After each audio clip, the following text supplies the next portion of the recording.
There comes a point in life when loving others feels both beautiful and unbearably heavy, when your heart keeps giving long after your energy is run out.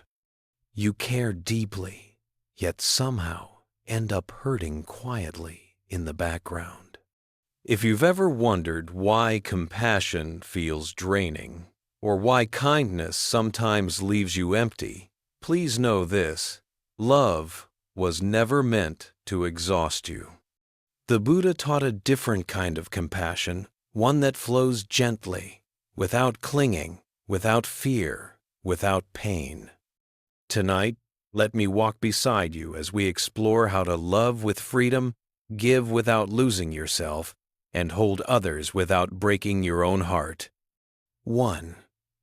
Understanding compassion. Why loving deeply often hurts us. For most of her life, Sarah believed that loving meant giving everything she had: her time, her energy, her attention, her heart. She had been taught, in ways both subtle and loud, that a good person gives without hesitation, sacrifices without question, and endures without complaint. And so she did. She gave wholeheartedly. She cared fiercely. She poured herself into friendships, family, and relationships with a sincerity that came from the purest place inside her. But slowly, almost quietly, something painful began to happen. The more she gave, the more invisible she felt. The more she cared, the more exhausted she became. The more she loved, the more she lost pieces of herself. It wasn't that people were cruel. It wasn't that they didn't appreciate her. It was simply that she had never learned how to love without abandoning herself in the process. The Buddha taught that compassion becomes suffering when it is mixed with attachment, expectation, or fear. And that was exactly what was happening to Sarah. She loved sincerely, but she also loved with worry, with hope for approval, with fear of disappointing others, with the desire to be seen as good. One afternoon, she sat with a monk in a quiet garden. The breeze carried the smell of jasmine, and sunlight filtered through the leaves like fragments of gold. "You look tired," the monk said gently. Sarah didn't try to hide it. Her voice cracked as she whispered, "I love people, but it hurts." The monk nodded with deep understanding. "Love does not hurt," he said. "Attachment hurts. Fear hurts. Expectation hurts. But love itself, true love, only frees." These words settled in her chest like warm rain. Over the weeks that followed, Sarah began to see why loving had drained her for so long. She realized she had confused compassion with self-erasure. When someone needed her, she rushed. When someone was upset, she absorbed it. When someone disapproved, she punished herself. She cared beautifully, but she cared beyond her capacity. The monk explained, "Compassion without boundaries is not compassion. It is self-neglect, wrapped in kindness." This truth shook her deeply. She had always believed that boundaries were selfish, but now she saw that the absence of boundaries was slowly breaking her. As her awareness deepened, she began noticing the hidden beliefs that shaped her love. "If I don't help, I'm a bad person. If I rest, I'm letting people down. If I say no, I'll lose their love. If I speak up, I'll hurt their feelings." And beneath all those beliefs lay one deeper fear. "I am only worthy when I'm giving," the monk told her softly. Many people confuse self-worth with usefulness, but your worth is not measured by how much you give away. Sarah felt something inside her tremble. She realized she had been trying to earn love through sacrifice, not knowing that the greatest compassion she could offer others began with the compassion she offered herself. So she began to practice a new kind of compassion, one grounded in clarity, not guilt, in strength, not self-erasure, in presence, not exhaustion. One of the first lessons she learned was this: compassion is not doing everything. Compassion is doing what is truly helpful. This meant she started asking herself questions she had never considered before. Am I helping because it is needed, or because I'm afraid to say no? Is this kindness honest, or is it a way to avoid conflict? Am I giving because I want to, or because I feel obligated? Is this love nurturing, or is it draining me? For the first time, she realized compassion required wisdom. Without wisdom, compassion becomes sacrifice. With wisdom, compassion becomes healing. One day, Sarah faced a difficult moment with a close friend who often relied on her emotionally. Her friend was upset and wanted Sarah to stay on the phone late into the night, even though she was exhausted after a long day. In the past, Sarah would have pushed through, ignoring her own limits.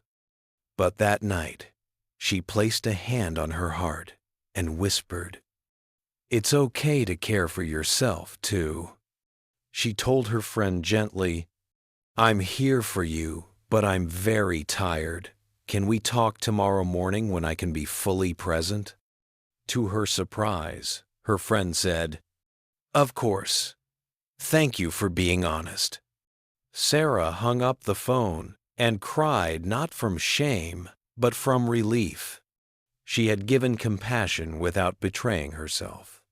The monk later told her, when compassion includes yourself, it becomes sustainable. Over time, Sarah learned the subtle art of compassionate presence. She discovered she didn't need to fix everything. She didn't need to carry everyone's emotions.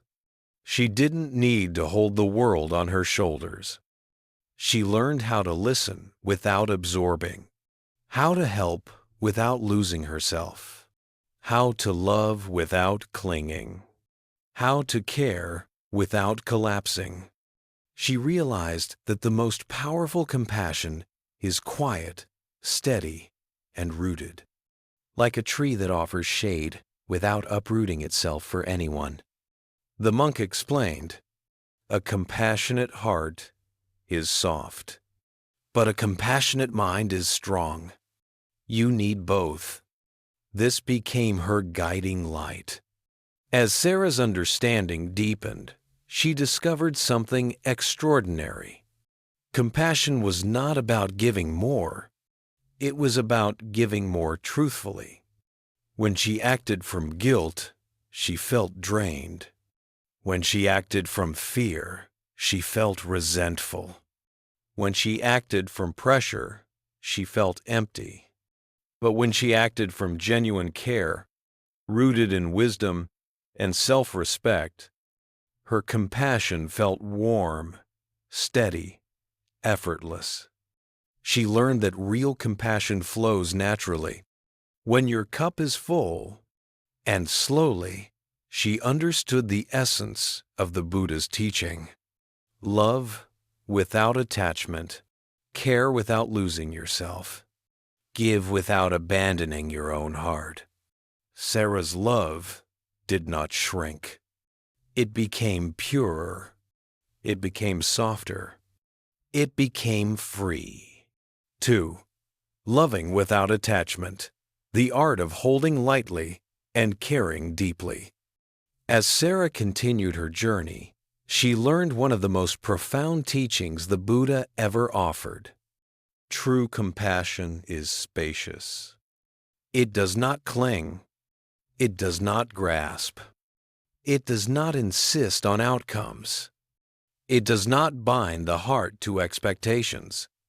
What weighs us down is not the love itself, it is the fearful attachment wrapped around the love. The monk explained it to her using a simple but unforgettable image. He held out his hand, palm facing upward, and placed a delicate flower on it. "This," he said, "is love." Then he clenched his fist tightly around the flower. Petals crushed and fell. "This," he said softly, "is attachment." Sarah understood immediately. The flower wasn't the problem. Her grip was. She had been holding people too tightly, fearing loss, fearing rejection, fearing change, fearing disappointment. And fear disguises itself as love far more often than we realize. Over time, Sarah noticed the subtle ways attachment had shaped her heart. She wanted others to appreciate her effort. She feared people drifting away. She tried to keep relationships still. She worried about losing connection. She expected her kindness to be returned. She personalized every shift in others' moods. She didn't realize it before, but her love had strings fine, fragile threads woven from insecurity. The monk told her, "Where there is attachment, there will always be suffering. Where there is spaciousness, compassion can breathe." These words became her compass. Sarah began practicing what the monk called loving with an open hand. Not passive, not distant, but free. She asked herself, "Can I love this person without needing them to behave a certain way? Can I care without expecting praise? Can I support without controlling? Can I give without tying them to my kindness?" It wasn't easy. Her heart had been conditioned to hold tightly for years. Letting go felt like stepping into emptiness. But slowly, she discovered something miraculous. When she loosened her grip, love didn't disappear. It actually deepened. People felt safer around her. Conversations became gentler. Relationships became lighter. Connections became more authentic. Instead of grasping for closeness, she created space for closeness to arise naturally.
One day, during meditation, Sarah noticed how quickly her inner state shifted depending on other people's moods. A friend's sadness became her sadness. A coworker's stress became her stress. A stranger's anger became her tension. She whispered to herself, "Why do I lose myself so easily?" The monk later explained, "Your empathy is beautiful, but without stability, it becomes absorption." He continued, "You are meant to feel with others, not feel instead of others." This distinction softened something inside her. She understood that her sensitivity was not the problem. Her lack of boundaries was. The monk taught Sarah a practice called compassionate grounding. Whenever she felt someone's emotions pulling her in too deeply, she would place her hand over her heart and silently say, "This is their feeling. This is not mine to carry. I can support without absorbing." At first it felt foreign, almost selfish, but slowly she began to breathe easier. She realized she could listen without drowning, care without collapsing, hold space without losing herself. People's emotions no longer controlled the rhythm of her heart. Another powerful shift came when she learned the difference between helping, fixing, and saving. The monk said, "Helping comes from kindness. Fixing comes from control. Saving comes from fear." Then he added, "People do not need to be fixed or saved. They need to be understood." Sarah felt a quiet awakening inside her. She had always tried to fix sadness, fix conflict, fix pain, as if life shouldn't contain suffering. But the monk explained, when you try to remove someone's suffering, you deny them the chance to grow through it. This changed her approach completely. She stopped rushing to solve everything. She started sitting with people in their emotions, offering presence instead of solutions. Sometimes she would simply say, "I'm here with you. You're not alone. You don't have to rush through this." To her surprise, people opened up even more because they felt truly seen, not repaired. A remarkable transformation occurred when Sarah learned to hold herself with the same compassion she offered others. One evening, after a long day of supporting two friends and comforting a family member, she sat on her bed feeling numb and drained. She whispered, "Where am I in all of this?" And for the first time, she realized her own heart was asking to be cared for. The monk had once told her, "Compassion begins with the one who is suffering inside you." So she placed her hand on her heart and breathed gently. She said, "I see you. I'm sorry I've ignored you. You matter too." Tears fell not from sadness, but from finally returning to herself. Over time, Sarah learned that compassion thrives when anchored in three qualities. 1. Presence. Being fully here, listening, feeling, acknowledging. Not rushing, not fixing, not absorbing. 2. Boundaries. Understanding where she ends and others begin. Knowing what is hers to hold and what is not. 3. Self-love. Remembering that she, too, deserves rest, gentleness, and care. With these qualities, her compassion became steady, like a warm light rather than a wildfire. She could offer comfort without exhaustion. She could stand beside others without collapsing into their suffering. She could love deeply without draining herself.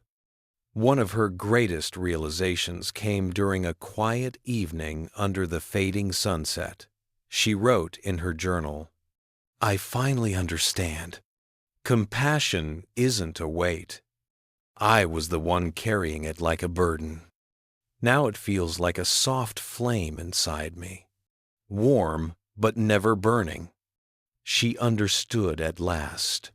When compassion includes yourself, it becomes limitless. 4. The freedom of compassion, loving in a way that heals you and others. As Sarah approached the final stages of her journey, she began sensing something she hadn't felt in years: lightness. Not the lightness of avoiding problems, not the lightness of detachment or emotional distance, but the lightness of a heart that had finally stopped fighting itself. For the first time in her life, love no longer felt like a battlefield. It felt like a place to rest. She once believed that love required effort, tension, sacrifice, or emotional labor. But now she saw a different truth.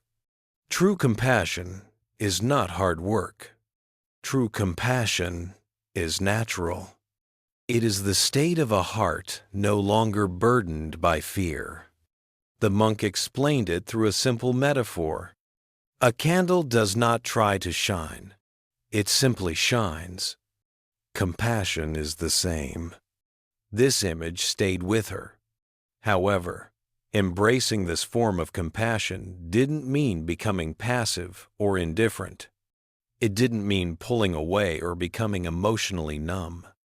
It meant something deeper. To love without owning, to care without clinging, to show up without collapsing, to give without losing your center. This was the heart of the Buddha's teaching. Sarah realized that compassion is not supposed to drain you. It is supposed to flow through you. Exhaustion happens when you try to generate compassion from pressure or fear. Freedom comes when compassion arises from clarity and inner stability. One afternoon, Sarah shared her reflections with the monk. "I used to think loving deeply meant losing pieces of myself," she said. "But now I love more than ever, and somehow I feel more whole." The monk smiled gently. "Because now you love from fullness, not from emptiness. You love from wisdom, not from clinging." Sarah felt this truth settle in her chest. She had spent years loving in ways that left her depleted. Loving to feel needed, loving to feel worthy, loving to avoid rejection. But now, her love flowed from an entirely different place. From presence, not fear. She began to notice the signs of this transformation everywhere. She didn't internalize every harsh tone. She didn't panic at silence or distance.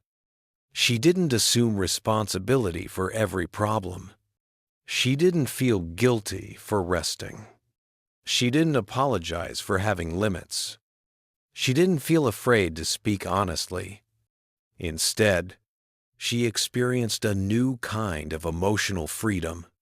She listened calmly. She loved warmly. She spoke gently. She acted clearly. She helped wisely. Most importantly, she no longer carried the world on her shoulders. The monk once told her, "Compassion is strongest when you are not tangled in it." This was the essence of her new way of living. She saw how people around her changed too, not because she forced anything, but because her presence became different. Calmer, lighter, more grounded. Friends confided in her more easily. Family members respected her boundaries. Her relationships became more honest and less fragile. Instead of absorbing emotions, she created space for others to feel their own. Instead of fixing everything, she became someone others grew stronger beside. Instead of carrying people, she walked beside them. This shift allowed people to meet her with more sincerity. When love is no longer mixed with fear, it becomes easier to give and easier to receive. One of the most powerful realizations came unexpectedly. Sarah was comforting a friend who felt overwhelmed with life. Instead of trying to fix her pain or offer solutions, Sarah simply said, "I'm here with you. You don't have to be strong alone." Her friend cried and whispered, "You make it easy to breathe." In that moment, Sarah understood. Real compassion does not rescue. It creates safety. It doesn't overwhelm. It eases. It doesn't drain. It nourishes.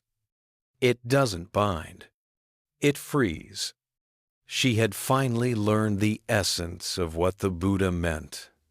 In loving others, do not abandon yourself. In loving yourself, do not close your heart to others. This balance, this sacred middle way, was the peace she had been searching for. Sarah realized that the reason compassion used to exhaust her was simple. She had loved from scarcity. Now she loved from abundance. She had loved from insecurity. Now she loved from groundedness. She had loved to be accepted. Now she loved because she was already whole. Her love was no longer a plea. It was an offering. Her compassion was no longer heavy. It was soft, steady, alive. And because she had learned how to protect her heart while keeping it open, her compassion could finally reach its fullest expression. Not as sacrifice, not as obligation, not as fear, but as freedom.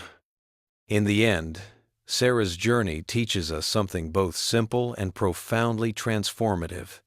Compassion is not found in how much you give away, but in how gently you hold your own heart while giving. For many years, she believed love required sacrifice, emotional weight, and endless effort. But as she walked deeper into the Buddha's teachings, she discovered that compassion, true compassion, does not drain, demand, or destroy. It frees. She learned that love is not meant to be carried like a burden, but lived like a light that warms without burning, a light that guides without controlling, a light that shines without forcing itself to shine.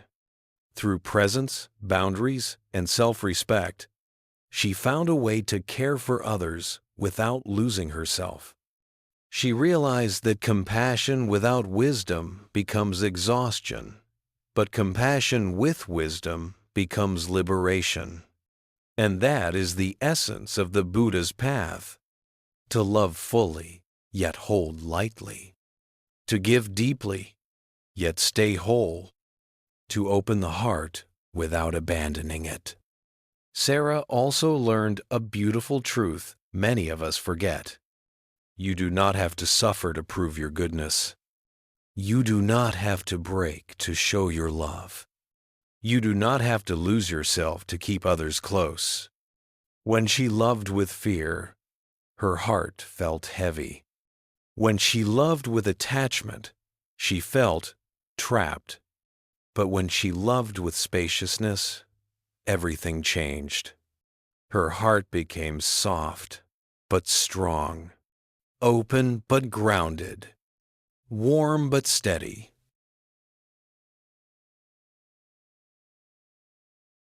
This was the heart of the Buddha's teaching.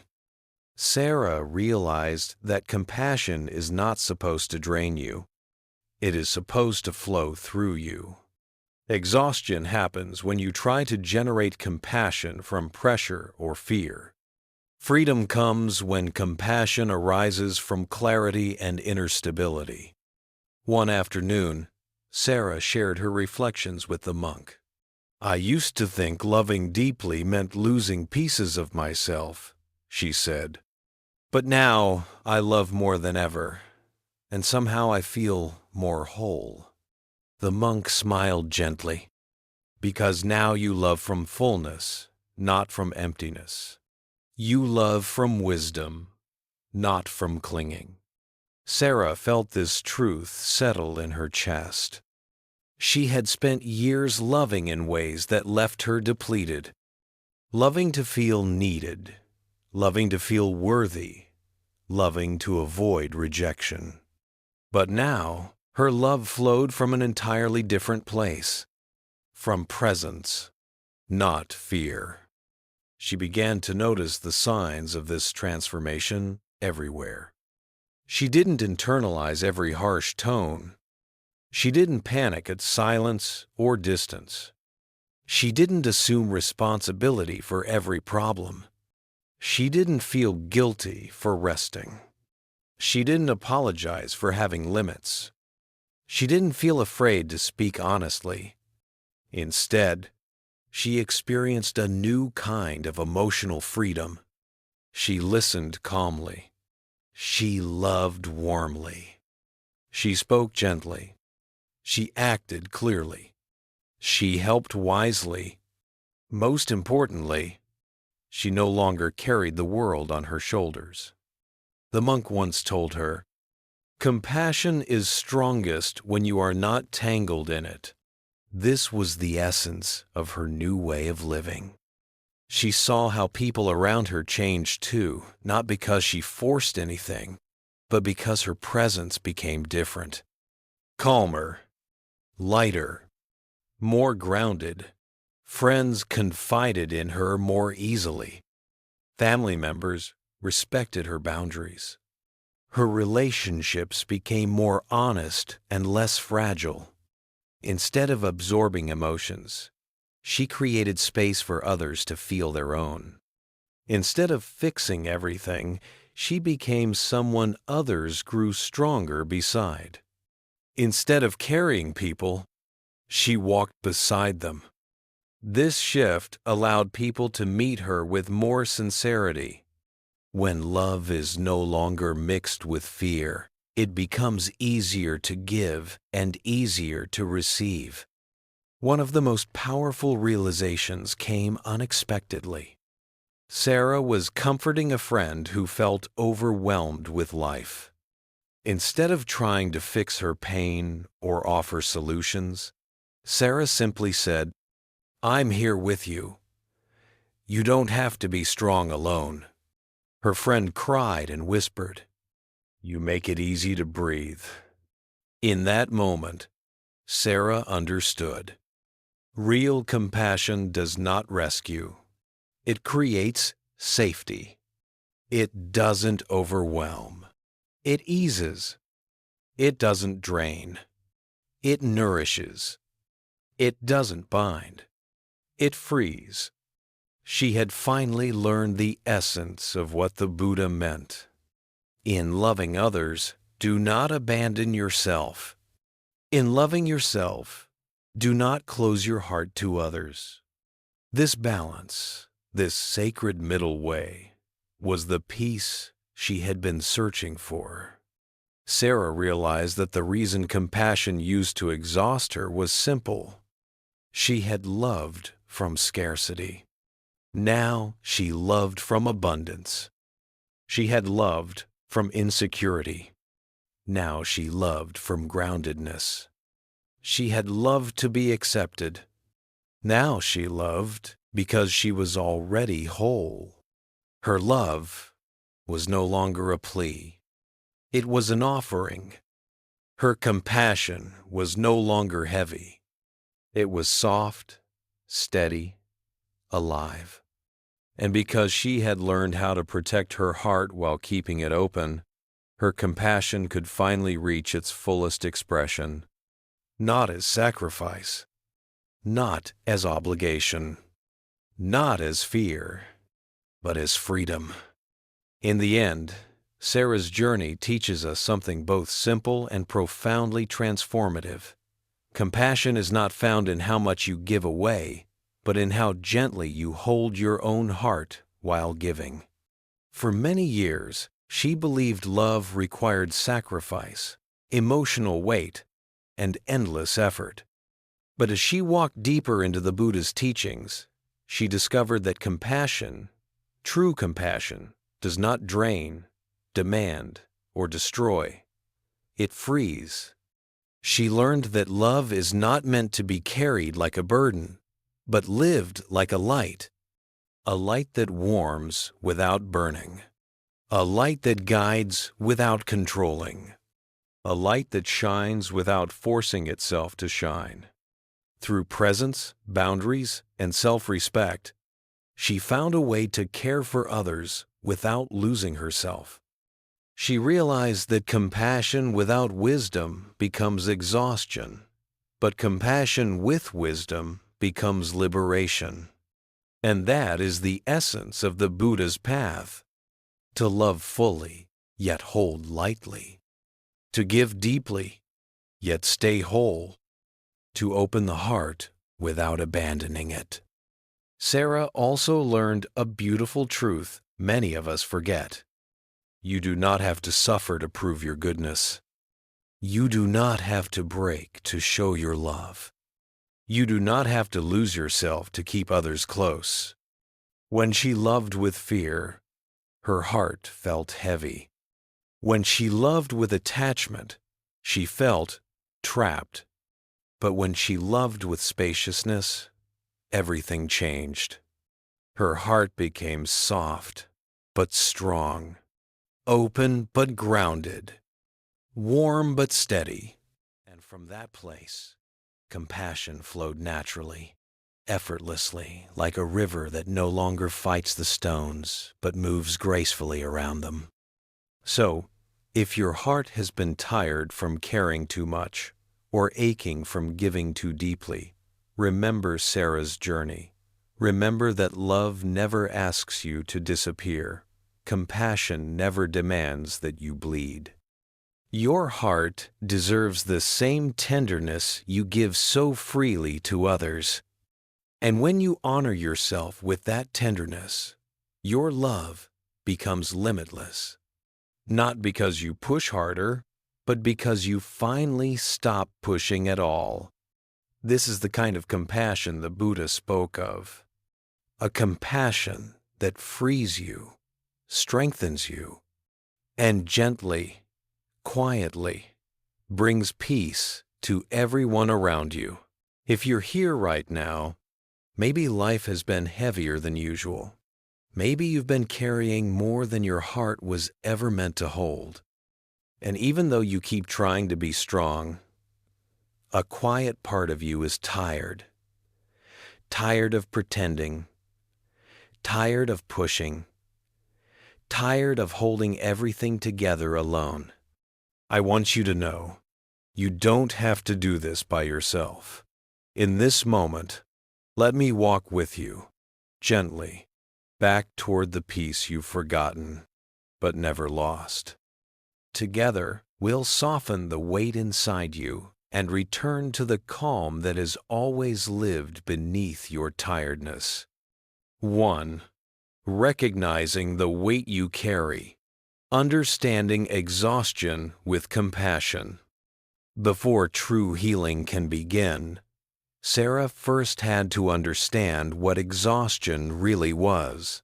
Not just physical tiredness, but a deep emotional weight she had been carrying quietly for years. If you're listening to this now, you may recognize that same heaviness. It's the kind that builds slowly, almost invisibly, until one day you wake up and realize you've lost your sense of ease. Your thoughts feel loud. Your heart feels stretched thin. Even small tasks suddenly feel overwhelming. For a long time, Sarah didn't realize how much she was holding inside. She pushed through each day trying to be who everyone needed her to be: the reliable friend, the strong one in the family, the person who always said, "I'm fine," even when she wasn't. She believed rest was something you earned only after giving everything to everyone else. But the truth is far gentler. You deserve rest simply because you're human. Not because you've exhausted yourself, not because you've proven your strength, but because your heart also needs a place to breathe.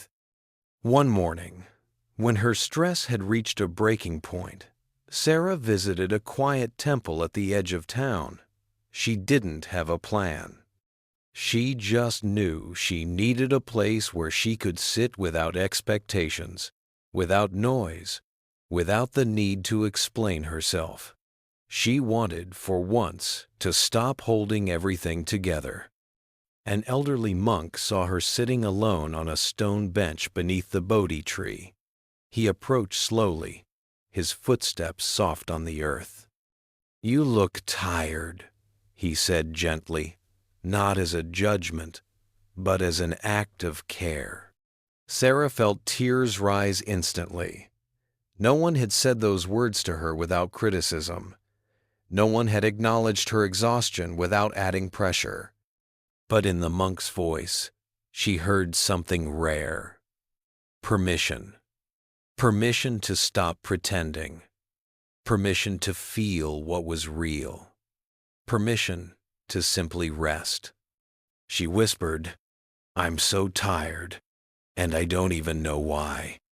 The monk sat beside her and said, "You carry more than your body can see. Exhaustion is not always about doing too much. It's about feeling too much, caring too much, thinking too much for too long."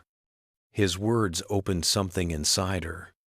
For the first time, she understood that exhaustion has layers.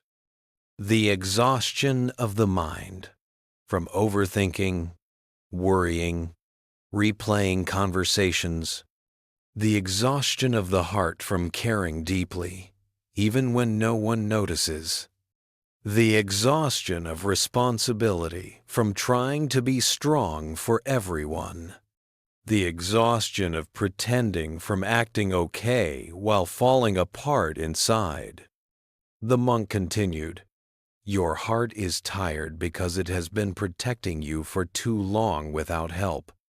These words stayed with her. That day, Sarah allowed herself to sit in the quiet for a very long time. She watched sunlight filter through the leaves. She listened to birds singing invisible songs. She felt the wind brush her skin like a gentle reminder that softness still existed. For the first time in a long while, she stopped rushing, stopped planning, stopped overthinking, stopped trying to solve everything. And in that pause, she realized something important. She had been living with her heart clenched for years. Every stress, every disappointment, every responsibility had tightened her chest a little more. And because she never slowed down, she never noticed how much tension she held. The monk approached again and placed a small cup of warm tea in her hands. "Drink slowly," he said. "Let the warmth remind you that peace often begins with small things." Sarah held the cup gently. As the steam rose, something inside her softened, a quiet awareness that she didn't need to earn peace, she just needed to allow it. The monk then shared a teaching the Buddha once gave. When the mind is tired, rest. When the heart is tired, return. Sarah asked, "Return to what?" The monk smiled. "To yourself, to your breath, to the place inside you that is not broken." These words felt like medicine. Over the next hour, Sarah and the monk spoke softly beneath the tree. He explained, "Exhaustion is the body asking for care. Exhaustion is the heart asking for presence. Exhaustion is the mind asking for quiet. Sarah realized she had ignored all these messages. She had been moving through life like someone running from room to room, putting out fires, never pausing to notice that the house she lived in, her inner self, had grown dim and cold. She asked, "How do I find peace again?" The monk said, "Peace never left you. You simply stopped hearing it. Life became loud, but peace remains beneath the noise." He continued, "Your breath is your doorway back home. Every inhale is a message. You are here. Every exhale is a release. You can let go." Sarah closed her eyes and took a slow, trembling breath. And for the first time in so long, she felt like she was returning not to the past, not to a memory, but to herself. As the sun began to set, the monk offered one final wisdom. You are not weak because you are tired. You are tired because you have been strong for too long, without resting.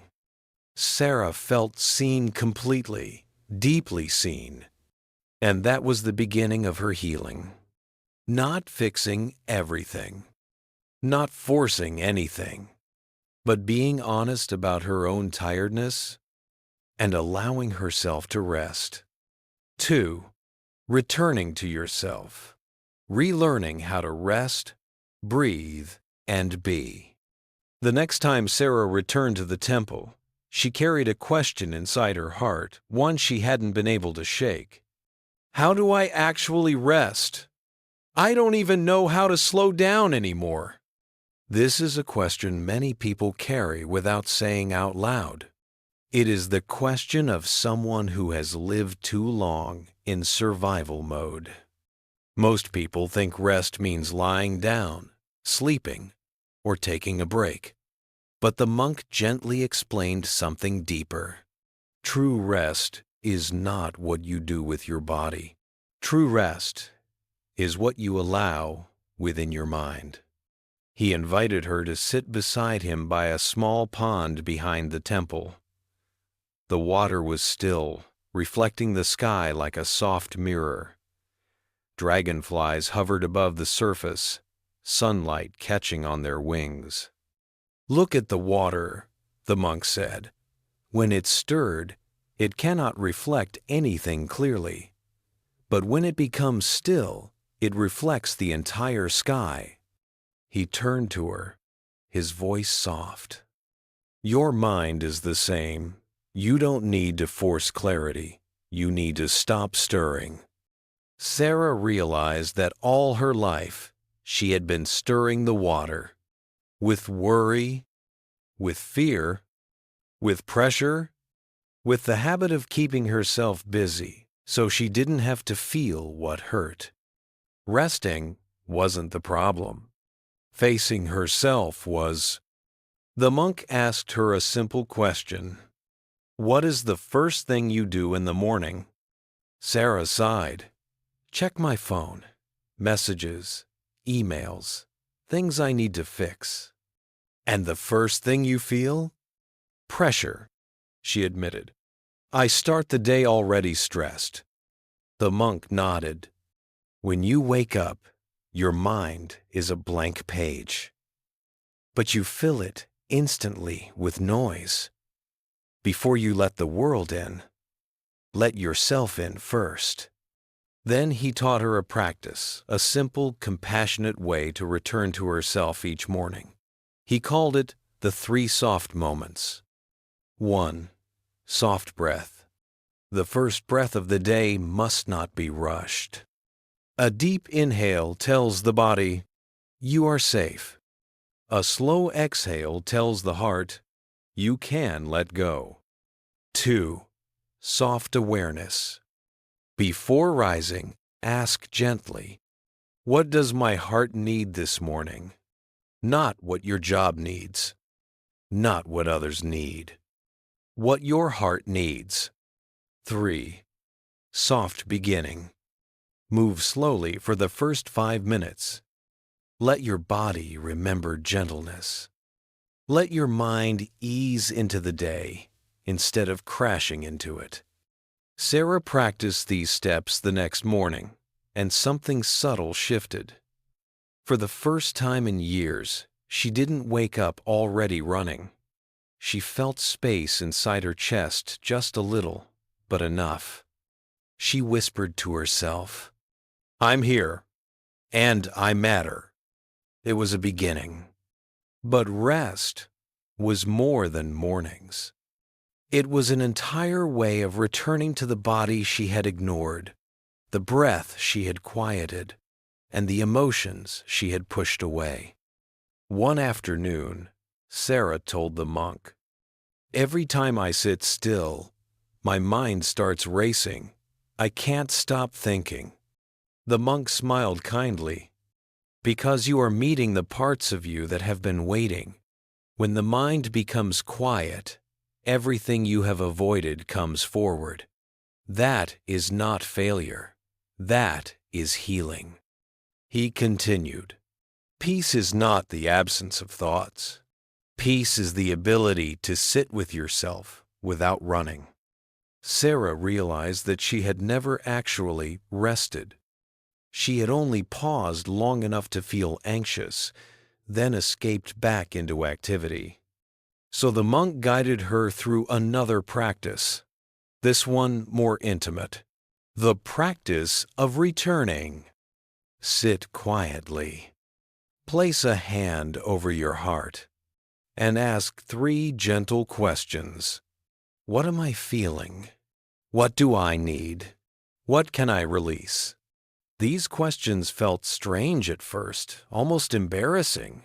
She was so used to functioning, performing, pleasing, solving, that she had forgotten how to feel. But over time, she discovered something profound. The moment you acknowledge your tiredness is the moment your healing begins. One evening, after a long day and an even longer week, Sarah sat by herself in her small room, lights dimmed, the sounds of the world muted. She placed her hand on her chest and whispered, "I'm tired. I'm overwhelmed. And I'm trying my best." For the first time, she didn't judge herself. She didn't rush to fix it. She simply acknowledged the truth. A wave of relief washed over her. She realized she had spent years being strong for everyone except herself. The monk had once told her, "You keep trying to return to peace by becoming stronger, but peace returns when you become softer." Sarah finally understood. The peace she was seeking wasn't something to achieve. It was something to allow. As days turned into weeks, she practiced resting in tiny moments. 5 slow breaths at her desk, pausing before answering a difficult message, closing her eyes while waiting for the kettle to boil, putting a hand on her heart when emotions rose, letting herself cry without apologizing, stopping work when her body said enough, choosing silence instead of self-criticism. None of these were dramatic. None of these were what she once called rest, but they were the beginnings of returning home to herself. She realized peace is not an escape. Peace is a way of walking through your life differently. And slowly, gently, she learned how to walk again. Not rushed, not collapsed, not carrying everything alone, but present, breathing, returning. And for the first time in years, she felt something she had long forgotten. I am allowed to rest. 3. Learning to let go. releasing the burdens you were never meant to carry. As the weeks passed, Sarah noticed something surprising. Even though she was learning to rest, there were certain heavinesses that never seemed to leave her. No matter how deeply she breathed or how slowly she moved, some burdens clung to her like shadows. One afternoon, she confessed this to the monk. "I'm trying to rest. I'm softer with myself now, but some things still weigh on me." The monk nodded, as if he had been expecting this. "Because rest is only one half of healing," he said. "The other half is letting go of what does not belong to your heart anymore." End quote. Sarah frowned gently. "But how do I let go of something I've carried for years? Some of these things feel like part of me." The monk turned his gaze toward the mountains in the distance. "Everything feels like part of you when you've held it for too long," he said softly. "Even pain, even fear, even stories that are no longer true." Then he placed a stone in her hand. "Hold this tightly." Sarah gripped it. "How does it feel?" he asked. "Hard, heavy." "Now hold it tighter." She squeezed until her fingers trembled. "What do you feel?" "Pain," the monk asked. "And if you keep holding it like this for hours?" "My hand would go numb. It would hurt." He looked at her gently. "That is how you have been living with clenched hands around things that were meant to be released." He then said something she would never forget. "The pain is not in the stone. The pain is in the holding." Sarah felt tears rising. Suddenly, she understood. Her exhaustion wasn't only from doing too much. It was from not letting go enough. The resentment she carried, the disappointments she replayed, the guilt she couldn't shake, the need to please everyone, the pressure to be perfect, the fear of being misunderstood, the belief that she had to earn love way, the habit of hiding her feelings. All of these were stones she had been gripping for years. The monk encouraged her. "When you are ready, open your hand." Sarah hesitated, then slowly relaxed her fingers. The stone fell softly onto the earth. Her hand tingled with relief.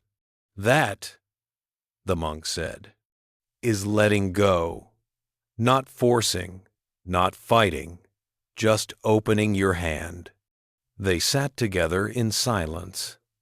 Not the heavy, uncomfortable kind of silence, but the light kind that rests on your shoulders like a warm blanket. Then the monk continued, "Letting go is not forgetting. Letting go is not pretending it didn't matter. Letting go is choosing peace over pain." He paused. "Letting go is returning the weight to the earth." The wind moved gently through the trees, making the leaves tremble like small bells. Sarah whispered, "But what if I don't know how to let go?" The monk smiled. "You don't need to know how. You only need to know when." "And when is the right time?" "When holding on is hurting more than it is helping." Sarah closed her eyes. Inside her, old memories stirred conversations she wished she could redo, times she felt unworthy, mistakes she held against herself. She saw herself carrying all of them, dragging them through life like invisible baggage.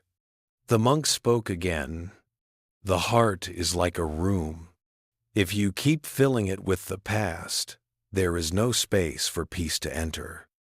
Over the next few days, Sarah began practicing letting go in small, gentle ways. She started with a simple ritual the monk had taught her. The release ritual. Sit quietly. Place a hand on the heart. Whisper softly, "This hurt belongs to the past. This burden is too heavy for me now. I choose to release what harms my peace. I am learning to put things down." Some days, her heart resisted. Letting go is not always graceful. Sometimes it feels shaky, unsure, or incomplete. But the monk reassured her, letting go happens slowly, like the seasons, like the tide, like the way morning becomes day. Each time she practiced, she felt a little lighter, not transformed, not healed instantly, but lighter, like a window opening inside her chest. One evening, she returned to the pond. The water was still again, reflecting the moon. She remembered the monk's words, "Stop stirring." So she placed both hands on her heart and whispered to the night, "I release the things I cannot carry anymore. I release the stories that hurt me. I release the weight that keeps me from breathing." And in that moment, not dramatic, not magical, but deeply human, she felt something melt, a tightness loosening, a pressure unclenching, a heaviness softening at the edges. She realized letting go isn't losing. Letting go is returning to yourself, to calm, to freedom. As she gazed at the moonlit pond, she understood a beautiful truth. Peace is not found through holding on. Peace is found through creating space. And for the first time, she believed she could create that space. Not all at once, not perfectly, but tenderly, patiently, one breath at a time. The monk smiled. "You don't need to know how. You only need to know when. And when is the right time. When holding on is hurting more than it is helping." Sarah closed her eyes. Inside her, old memories stirred conversations she wished she could redo, times she felt unworthy, mistakes she held against herself. She saw herself carrying all of them, dragging them through life like invisible baggage. The monk spoke again. "The heart is like a room. If you keep filling it with the past, there is no space for peace to enter." Over the next few days, Sarah began practicing letting go in small, gentle ways. She started with a simple ritual the monk had taught her. The release ritual. Sit quietly. Place a hand on the heart. Whisper softly, "This hurt belongs to the past. This burden is too heavy for me now. I choose to release what harms my peace. I am learning to put things down." Some days, her heart resisted. Letting go is not always graceful. Sometimes it feels shaky, unsure, or incomplete. But the monk reassured her, letting go happens slowly, like the seasons, like the tide, like the way morning becomes day. Each time she practiced, she felt a little lighter, not transformed, not healed instantly, but lighter, like a window opening inside her chest. One evening, she returned to the pond. The water was still again, reflecting the moon. She remembered the monk's words, "Stop stirring." So she placed both hands on her heart and whispered to the night, "I release the things I cannot carry anymore. I release the stories that hurt me. I release the weight that keeps me from breathing." And in that moment, not dramatic, Not magical, but deeply human. She felt something melt, a tightness loosening, a pressure unclenching, a heaviness softening at the edges. She realized letting go isn't losing. Letting go is returning to yourself, to calm, to freedom. As she gazed at the moonlit pond, she understood a beautiful truth. Peace is not found through holding on. Peace is found through creating space. And for the first time, she believed she could create that space. Not all at once, not perfectly, but tenderly, patiently, one breath at a time. You can't rest yet. The monk said, if you spoke to a child the way you speak to yourself, would they grow or shrink? That question pierced her heart. She began offering herself gentle words. You're trying. You deserve rest. It's okay to be human. Over time, her inner voice became her safe place instead of her battlefield. Practice 3. Protect your energy without apology. One day, Sarah told the monk, I feel guilty saying no. I feel like I'm letting people down. The monk replied with a truth she needed to hear. You cannot pour from a dry heart. Kindness is real only when it includes yourself. So she began setting gentle boundaries, declining tasks that drained her, saying no without explaining herself, letting go of people who only took and never gave, choosing silence over arguments, ending her day when her body whispered enough. Little by little, she realized that peace grows in the spaces where unnecessary obligations disappear. Practice 4. Return to the present moment. The biggest source of Sarah's exhaustion came from living everywhere except the present, replaying old conversations, worrying about the future, carrying the weight of what-ifs 10, trying to predict everything. The monk taught her a simple but powerful way to return. Where are your feet? Whenever she felt overwhelmed, she looked down. Her feet were always in the present, even when her mind was not. She learned to breathe herself back into her body. One inhale, one exhale, one gentle grounding at a time. A new way of living emerges. As months passed, Sarah began experiencing peace, not as a distant dream, but as something she could touch every day. It wasn't dramatic. It wasn't perfect, but it was real. She woke up softer. She walked slower. She listened to her body. She breathed deeper. She spoke more gently to herself first, then to others. And most importantly, she no longer fought her life. She lived inside it.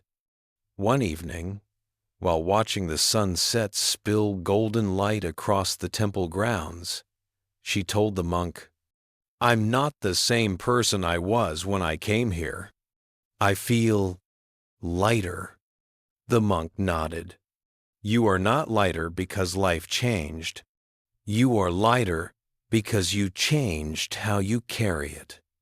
He added, peace is not the absence of storms.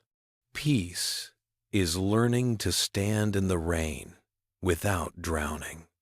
Sarah felt these words settle into her like truth she had always known but forgotten. For the first time in a very long time, she felt safe inside herself. Safe to breathe. Safe to rest. Safe to let go. Safe to begin again. And that was the moment she knew. She had not just survived her exhaustion. She had rebuilt her life from the inside out. As Sarah stood once more beneath the old Bodhi tree, she realized something she had never understood before. Healing was not a destination she needed to reach. It was the way she was learning to walk through her life. The exhaustion that once felt like a heavy fog no longer controlled her. It still appeared some days, but it no longer defined her. She had learned to meet it with softness instead of shame, compassion instead of criticism. The monk had once told her, "Peace does not arrive all at once. It arrives in moments, moments when you choose to breathe, moments when you choose to rest, moments when you choose to let go." And now she finally understood. Peace is not a grand event. Peace is a series of gentle choices. She looked back at the path she had walked. The moment she first admitted she was tired, the moment she allowed herself to rest, the moment she began releasing the burdens she carried, the moment she softened enough to hear her own heart again. These were not small things. These were the turning points of her life. As she prepared to leave the temple, the monk placed a hand on her shoulder and said, "You have returned to yourself. That is the true journey." Sarah smiled, feeling warmth bloom inside her chest. She had not fixed everything. She had not erased all pain. But she had learned how to hold herself with kindness, something she had never given herself before. She stepped out onto the path, the evening light falling gently around her. And for the first time in a long time, she didn't feel like she was walking alone. She felt guided by her breath, by awareness, by the quiet teachings that had slowly reshaped her life. Healing wasn't about never feeling tired again. It was about knowing how to return to herself whenever she did. And as she walked away, she whispered softly, not to the world, not to anyone else, but to her own heart, "You are safe now. You can rest. We're going home." There are moments when anger rises not just in our chest, but in the deepest corners of our heart, quiet places we thought were already healed. A single word, a memory, or a disappointment can ignite a fire we never wanted to feel again. And yet, beneath that fire is a tender truth. Anger is not here to destroy us. It is here to show us where we are still hurting, still longing, still human. Today, I want to guide you gently into a Buddhist path, one that doesn't suppress anger, but transforms it into understanding, compassion, and a peace that feels like coming home. 1. Meeting anger. With awareness, understanding the flame within. Most of us learn to fear our anger. We are taught that it is dangerous, shameful, or proof that we are losing control. But Buddhism teaches something very different. It teaches that anger is not the enemy. The enemy is our misunderstanding of anger. Anger is like a small fire burning on an altar. If we ignore it, it grows wild. If we fight it, it grows hotter. But if we approach it gently with awareness, it becomes a source of light. Sarah, a young woman practicing Buddhism, discovered this truth slowly. Anger had followed her for years, not in explosive ways, but in quiet, subtle waves. A tightening in her chest when someone dismissed her. A heat rising in her face when she felt disrespected. A silent withdrawal whenever she felt misunderstood. She thought these reactions meant she was flawed, overly emotional, or weak. But deep down, she sensed there was something more beneath her anger, something she did not yet understand. One evening, after a painful argument with someone she loved, Sarah sat alone in her room. The anger was still burning, but what hurt even more was the sadness underneath. She felt exhausted from fighting the same emotional battles again and again, the same patterns, the same triggers, the same wounds. In her frustration, she found herself at the meditation center where she often sought clarity. The monk, Thai Min, noticed her red eyes and trembling breath. He didn't ask what happened. He simply invited her to sit. For a while, they sat in silence. Her anger rose and fell like waves. Her breath trembled. Her fists tightened and loosened again. Finally, the monk spoke softly. Don't push your anger away. Don't cling to it either. Just sit beside it as you would sit beside a friend who is hurting. Sarah felt the words land gently inside her. No one had ever asked her to sit with her anger before. She had only learned to hide it or explode. The monk continued, anger is pain wearing armor. If you listen long enough, the armor falls away and the pain finally speaks. Tears filled Sarah's eyes. For the first time, she wasn't fighting her anger, she was listening to it. As the days passed, she practiced observing her anger instead of reacting to it. Whenever it rose, she asked, "What are you trying to show me? Where is the pain behind you? What part of me is still unhealed?" And slowly, anger began to reveal its truths. She discovered that anger appeared when she felt unseen, when someone violated her boundaries, when an old wound was touched, when she didn't feel safe to speak her truth, when she carried too much responsibility alone. Anger was not attacking her, it was alerting her. It was the inner voice saying, "This hurts, please notice me. This matters, please protect me.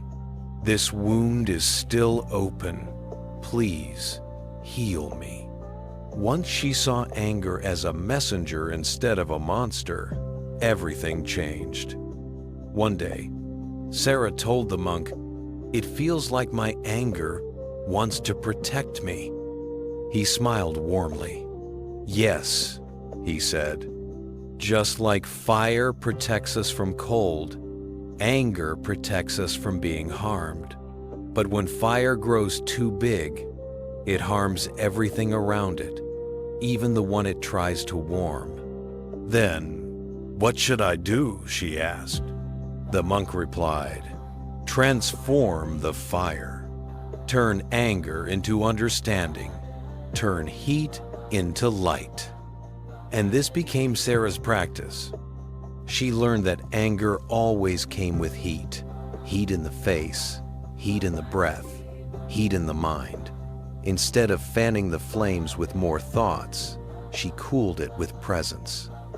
She placed a hand on her chest and breathed slowly. She felt the tension, the tightness, the ache. She whispered silently, "I am here. I am listening." The more she listened, the less her anger tried to scream. The more she acknowledged it, the less it burned. One of the most powerful moments in Sarah's journey occurred when she encountered a coworker who constantly triggered her. He interrupted her, dismissed her ideas, and spoke with arrogance. Before, she would hold the anger in until she felt sick. Now, she approached it differently. She asked herself, "Why does this bother me so much? What part of me feels threatened or unseen? What boundary of mine is being crossed?" And the truth emerged. She didn't feel respected. She didn't feel valued. She didn't feel safe to express herself. Her anger wasn't against him. Her anger was pointing to her unmet needs. With new clarity, she spoke to him, not with hostility, but with calm firmness. When you interrupt me, I feel unheard. I want us to communicate respectfully. To her surprise, he apologized. He hadn't realized. He wasn't trying to harm her. He was simply unaware. And Sarah realized most anger comes not from cruelty, but from misunderstanding. She began noticing how anger in others wasn't a sign of evil, it was a sign of hurt. A friend snapping was a sign of exhaustion. A partner raising their voice was a sign of fear. A parent's harsh words were a sign of their own wounds. Understanding this didn't excuse harmful behavior, but it softened her heart. She learned to see the frightened child beneath the angry adult, the old wound beneath the harsh tone, the unspoken plea beneath the eruption. And her heart whispered, "Everyone is fighting invisible storms." Through this understanding, she discovered something extraordinary. When you understand anger, your own and others, you stop drowning in it. Anger no longer controlled her, no longer frightened her, no longer isolated her. Instead, it became a guide, a teacher, a mirror, a doorway into deeper compassion. And with every moment of awareness, a new softness bloomed inside her. A softness that didn't make her weak. It made her wise. 2. Sitting with the storm. How awareness softens anger before it explodes. As Sarah continued to look deeply into her anger, she realized something essential. Anger never arrives alone. It always brings companions fear, sadness, disappointment, exhaustion, insecurity. But because anger is the loudest, it often drowns out the softer emotions underneath. Through Buddhist practice, Sarah learned that the first step in transforming anger is simply to stay with it, instead of running from it or throwing it at someone else. This was not easy. Anger can feel like a storm that threatens to tear through everything. But as the monk once told her, no storm lasts forever. But if you run from it, you never learn where the rain comes from. Her first real test came unexpectedly. One afternoon, Sarah received a message from her sister, sharp, accusatory, written in frustration. The words pierced her immediately. Her chest tightened. Her breath shortened. Her mind rushed to defend itself. Old habits rose fast. She's so unfair. Why does she blame me? I didn't do anything wrong. She felt the urge to fire back a message just as sharp. But this time, something inside whispered, "Pause." So she put the phone down. She closed her eyes. She placed a hand on her belly, another on her heart. She breathed. At first, the anger roared inside her, just like always. But instead of reacting, she imagined herself sitting in a small boat while a storm raged around her, not drowning in it, not fighting it, just witnessing it. She felt the waves. She felt the wind. She felt the trembling in her body. And she whispered softly, "I'm here. I'm listening." The storm didn't disappear instantly, but something shifted. The waves softened. The wind slowed. She felt the heat of anger melting into something else. Sadness, fear, loneliness. Anger was not the enemy. It was the doorway. 20 minutes later, with her body calmer and her mind clearer, Sarah reread the message. This time, she saw something different between the lines. Her sister wasn't attacking her. She was overwhelmed, scared, and desperately needing support. Suddenly, Sarah's heart softened. She wrote back, "I feel your stress through your message. Tell me what's going on. I'm here." Her sister responded with a flood of emotion. She had been struggling alone, terrified of failing, and had lashed out in panic. When Sarah replied with calmness instead of defensiveness, everything changed. The conversation shifted from conflict to connection. Sarah realized then, anger in another person is often just unspoken pain. When we sit with our storm, we don't add fuel to theirs. From that moment, Sarah began practicing a simple 3-step Buddhist method every time anger rose within her. Step 1. Acknowledge it. I am angry. This is what anger feels like. No judgment, no shame, just recognition. Step 2. Breathe with it. Slow, gentle breaths, not to suppress the anger, but to create space around it. Step 3. Look beneath it. What emotion is hiding underneath? What wound is being touched? What expectation is not being met? What truth am I avoiding? This practice changed everything. She learned that anger was almost never about them. It was about something tender inside her that needed care. Sometimes it was an old memory resurfacing. Sometimes it was a boundary she hadn't set. Sometimes it was fear disguised as aggression. Sometimes it was fatigue. Sometimes it was loneliness. Anger wasn't random. Anger was intelligent. It always pointed somewhere important. If she was willing to look.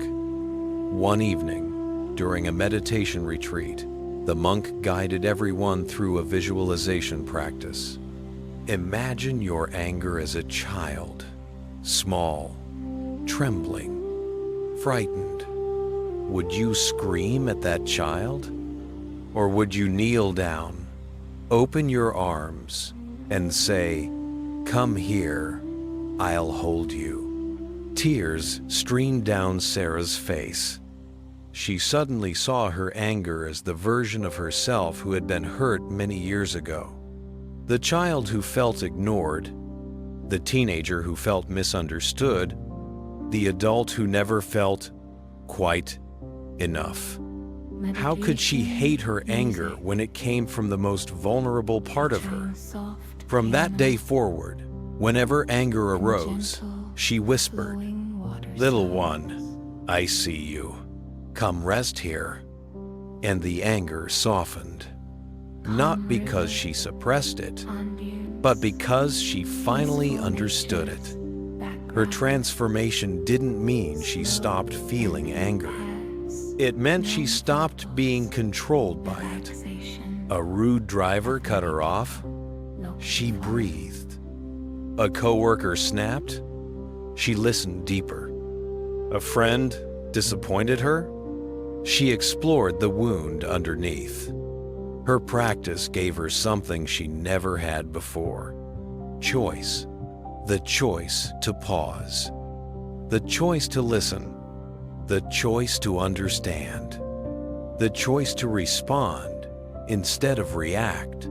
And that choice was her liberation. One day, Sarah wrote in her journal, "Anger used to be a storm that swallowed me. Now it is a teacher that sits beside me." She finally understood the heart of Buddhist teaching. When you hold your anger gently, it transforms. When you fight your anger, it grows. The flame that once burned her now illuminated her path.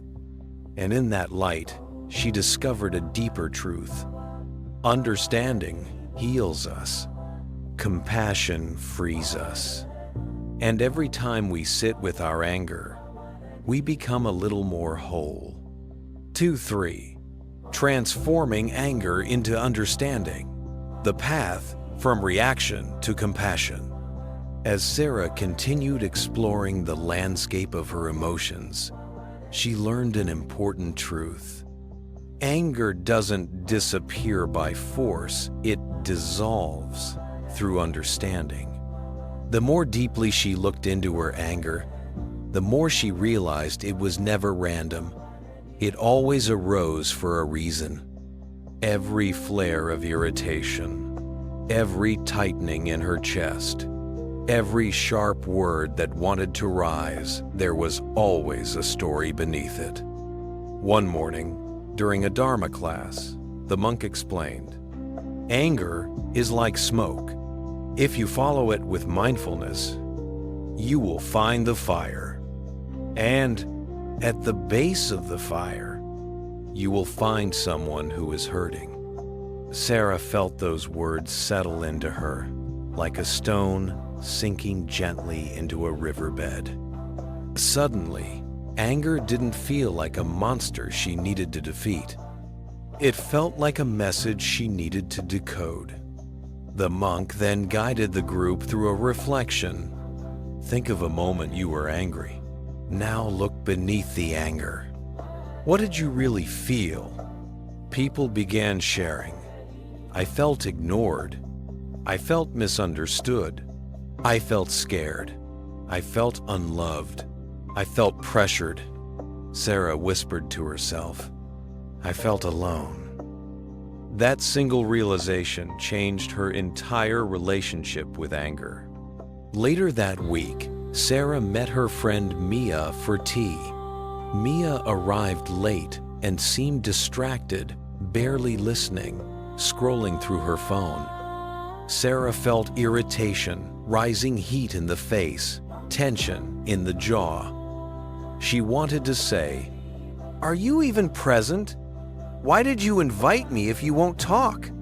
But instead, she paused. She remembered the monk's teaching. Follow the smoke. Her irritation was the smoke. But what was the fire beneath it?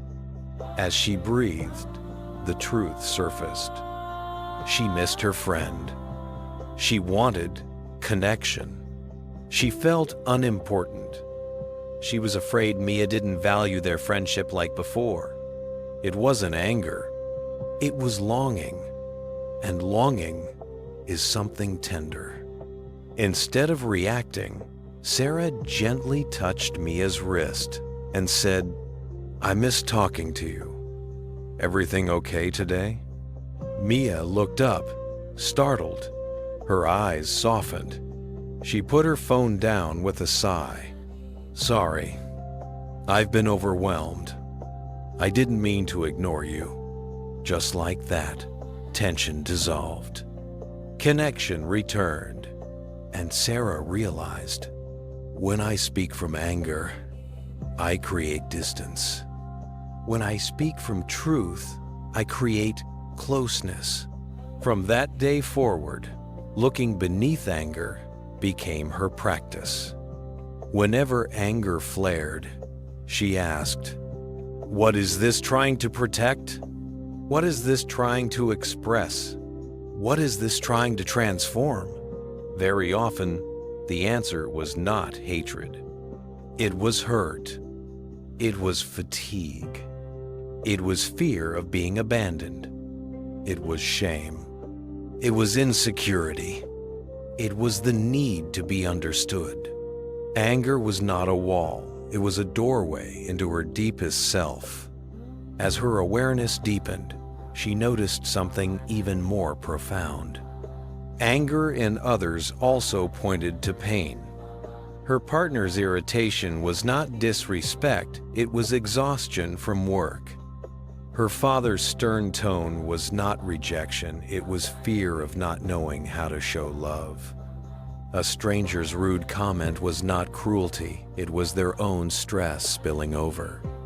A co-worker's outburst was not hostility, it was their anxiety choking them. The monk explained, "People who are hurting hurt others. People who are healing heal others." Sarah felt something inside her soften. She no longer took everything personally. She no longer assumed the worst. She no longer reacted with fire to someone else's fire. Instead, she practiced what the Buddha called interbeing, seeing the suffering behind the behavior. One afternoon, her father raised his voice at her over something small. In the past, she would have snapped back. But now, she noticed something in his eyes. Fear, tiredness, a heaviness he didn't know how to express. Instead of meeting his anger with anger, she touched his hand and said, "You seem worried. Want to talk about it?" His face crumpled. He wasn't angry. He was scared. Scared of aging. Scared of being alone. Scared of not being useful anymore. They talked for hours. The anger dissolved like mist in sunlight. Sarah realized, the softer I am, the deeper I can see. She also began to notice how anger transformed when she responded, not with defensiveness, but with curiosity. Instead of saying, "Why are you shouting?" she asked, "What's hurting you?" Instead of saying, "You're being unfair," she asked, "What are you afraid of right now?" Instead of saying, "You're making me angry," she asked, "What do you need that you're not receiving?" And each time, anger melted into vulnerability. Vulnerability melted into connection. Connection melted into understanding. Understanding healed everything. One of the most powerful insights came during a meditation session when the monk said, "Every time you choose compassion over reaction, you break an ancient cycle of suffering." Sarah felt this deeply. She had inherited anger from her parents. They had inherited theirs from theirs. Generations of unhealed wounds passed like a torch. But through mindfulness, she realized she could be the one who puts the torch out. She could be the one who ends the cycle. She could be the one who chooses peace. Her anger was no longer something to suppress or fear. It was something to listen to, understand, soften, and transform. The fire inside her had not disappeared. It had become a light. A light that helped her see herself. A light that helped her see others. A light that guided her gently into compassion. 4. The freedom of letting go, how compassion ends the cycle of anger. As Sarah continued her practice, she realized that understanding anger was only the beginning. The true transformation came with the next step. Learning to let go, not by suppressing, ignoring, or pretending, but by releasing the tight grip anger had on her heart. And this release was made possible through compassion, not just for others, but for herself. The monk once told her, "Anger ends, not when the world becomes gentle, but when your heart does." These words stayed with her. One quiet morning, Sarah sat in her room with a cup of warm tea. Sunlight streamed softly through the curtains. It was peaceful, yet inside her chest, she felt a heaviness, a remnant of old grudges, old disappointments, old hurts she had carried for years. She realized that while she had learned to sit with anger, understand it, and soften it, she had not yet learned to release it fully. There were still memories that tightened her jaw, people whose names stirred discomfort, moments from the past that sparked heat behind her eyes. So she asked the monk, "How do I let go of anger that feels so old?" He smiled with deep understanding. "You do not let it go all at once," he said. "You let it go each time you choose compassion over resentment." He explained that anger, especially old anger, is like a knot. Some knots loosen quickly. Some are tied from years of pain and require patience, breath, and gentleness. "You do not rip the knot apart," he said softly. "You soften it." Softening the knot became her practice. One of the biggest knots was her relationship with her mother. Growing up, her mother had been strict, easily irritated, and quick to scold. Sarah had carried resentment for years, resentment that showed up as anger whenever her mother criticized her or dismissed her feelings. But one afternoon, Sarah saw something she had never noticed before. Her mother was standing at the sink, her hands trembling slightly, her shoulders slumped. She looked tired. Not just physically tired, but soul tired. The kind of tiredness that comes from a lifetime of carrying burdens alone.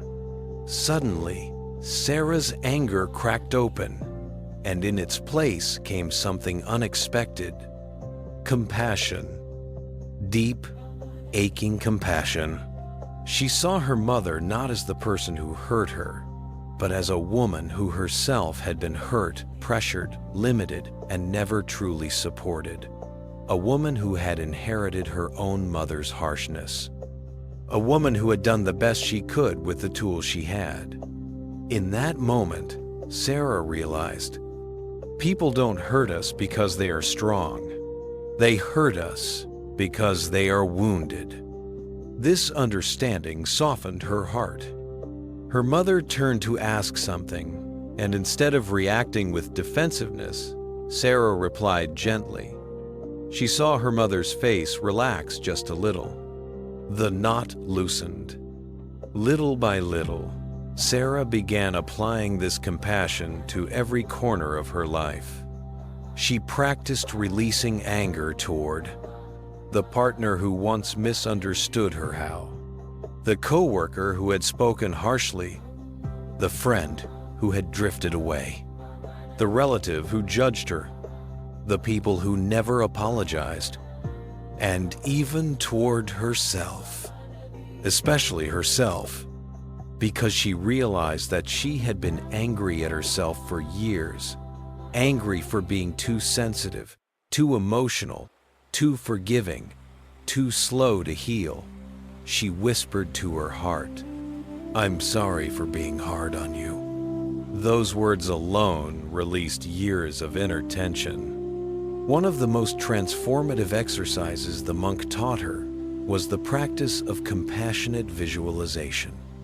He guided the students. See the person who angry you. See their suffering. See their childhood wounds. See the fear behind their voice. See the loneliness behind their actions. Then repeat, "I understand. I release. May you be well." The first time Sarah tried this, anger softened into understanding. The second time, understanding softened into compassion. The third time, compassion softened into peace. She began to see that letting go was not about forgetting the past or pretending the pain didn't matter. It was about freeing her heart from the prison of resentment. Because resentment is heavy, and peace cannot live where resentment stays. The most surprising moment of her journey came months later, when she ran into an old friend who had once betrayed her trust. In the past, their encounter would have triggered a storm inside her. But this time, something strange happened. She felt nothing heavy, no tension, no heat, no bitterness, just a quiet, spacious, neutral space. She realized this is what letting go feels like. Not forgetting, not denying, not condoning, just freedom. Her friend apologized awkwardly. Sarah listened. She nodded. She accepted. And when they parted ways, she felt lighter, as if a weight she had carried for years had evaporated. Sarah wrote in her journal that night, "Letting go is the deepest kindness for them, but especially for me." She understood now that anger kept her tied to old pain, old versions of herself, old stories that no longer served her. Letting go didn't erase the past, it liberated her from being defined by it. The monk's words echoed in her mind. Compassion ends the cycle of anger, not because it is weak, but because it is wise. Sarah had become that wisdom. Every act of compassion broke a link in the chain of inherited anger. Every moment of understanding dissolved a layer of resentment. Every soft breath replaced harsh reactions. Every gentle word planted seeds of peace. She realized she was no longer the person who was controlled by anger. She had become the person who transformed it. And that transformation did not make her smaller. It made her infinitely freer. In the quiet moments of her journey, Sarah began to understand something profound. Anger was never the enemy. It was the beginning of a conversation she had avoided her entire life, a conversation with her own wounded heart. Through mindfulness, compassion, and courage, she learned to walk the path the Buddha described, a path where understanding dissolves suffering, and kindness becomes the bridge that carries us toward freedom. She discovered that anger is not a sign of weakness, but a sign that something deeply important within us is asking to be seen. It is the voice of the inner child longing for safety, the voice of the heart longing for connection, the voice of old wounds longing for healing. When we listen without judgment, anger softens, and behind it, we find truths we have ignored for too long. Sarah also learned that every person carries their own storms, storms we cannot see, storms they don't know how to speak about, storms that spill out as anger, harsh words, or cold silence. Understanding this changed the way she walked in the world. Instead of reacting, she breathed. Instead of assuming, she looked deeper. Instead of closing her heart, she softened it. Softness did not make her weak. It made her free, free from taking everything personally, free from old resentments that once chained her to the past, free from reacting out of habit and fear, free to choose compassion again and again, even when it was difficult. And perhaps most importantly, she discovered that compassion begins at home with herself. She learned to speak gently to her own heart, to honor her own pain, to forgive herself for not knowing better sooner. This self-compassion became the foundation of all other compassion. In the end, Sarah realized what the Buddha taught. Peace is not something the world gives us. Peace is what we create within ourselves. When we understand our anger, we stop feeding it. When we hold it gently, we stop passing it on. When we transform it, we end the cycle of suffering, not only for ourselves, but for everyone around us. And slowly, quietly, beautifully, the heart returns home to itself.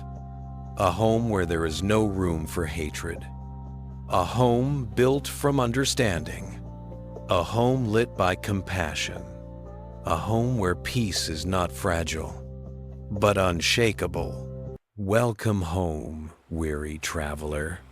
Tonight, the world outside can wait. Lie down, settle into the profound embrace of the darkness, and let your body melt into the softness beneath you. We are not here to force sleep. We are here to practice the gentle art of letting go. For centuries, the wisdom of Zen has offered a clear path to unshakable peace, teaching us that deep rest is not a goal to be hunted, but a state to be unveiled. Close your eyes, release your grip on the day, and let us begin the journey inward where true stillness resides. 1. The reality of the first arrow. Settle your weight now into the support beneath you, and let us consider the nature of suffering. In the Buddhist teachings, suffering is often explained through the parable of the two arrows. The first arrow is the inevitable pain of life. It is the physical ache in your knee, the unexpected loss, the financial worry, or the failure of a plan. The first arrow is simply reality hitting you. We cannot avoid it.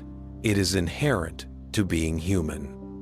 If you stub your toe on a rock, the initial shock and physical hurt that is the first arrow. When you lie down tonight and feel a flash of regret about something you said earlier, that is also the first arrow, the unavoidable pain of being conscious and imperfect. Most people spend their lives attempting to dodge the first arrow, fighting against reality as it is. But true peace doesn't come from a life without pain. It comes from learning how to deal with the pain that is already here. 2. The choice of the second arrow. Now, consider the second arrow. The second arrow is the one we fire at ourselves. It is the reaction to the initial pain.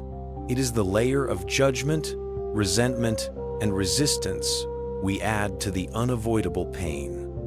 When you stub your toe, first arrow, the second arrow is the voice that says, "I'm so clumsy. I'm always doing stupid things. I shouldn't have left the light off. This is going to ruin my whole day."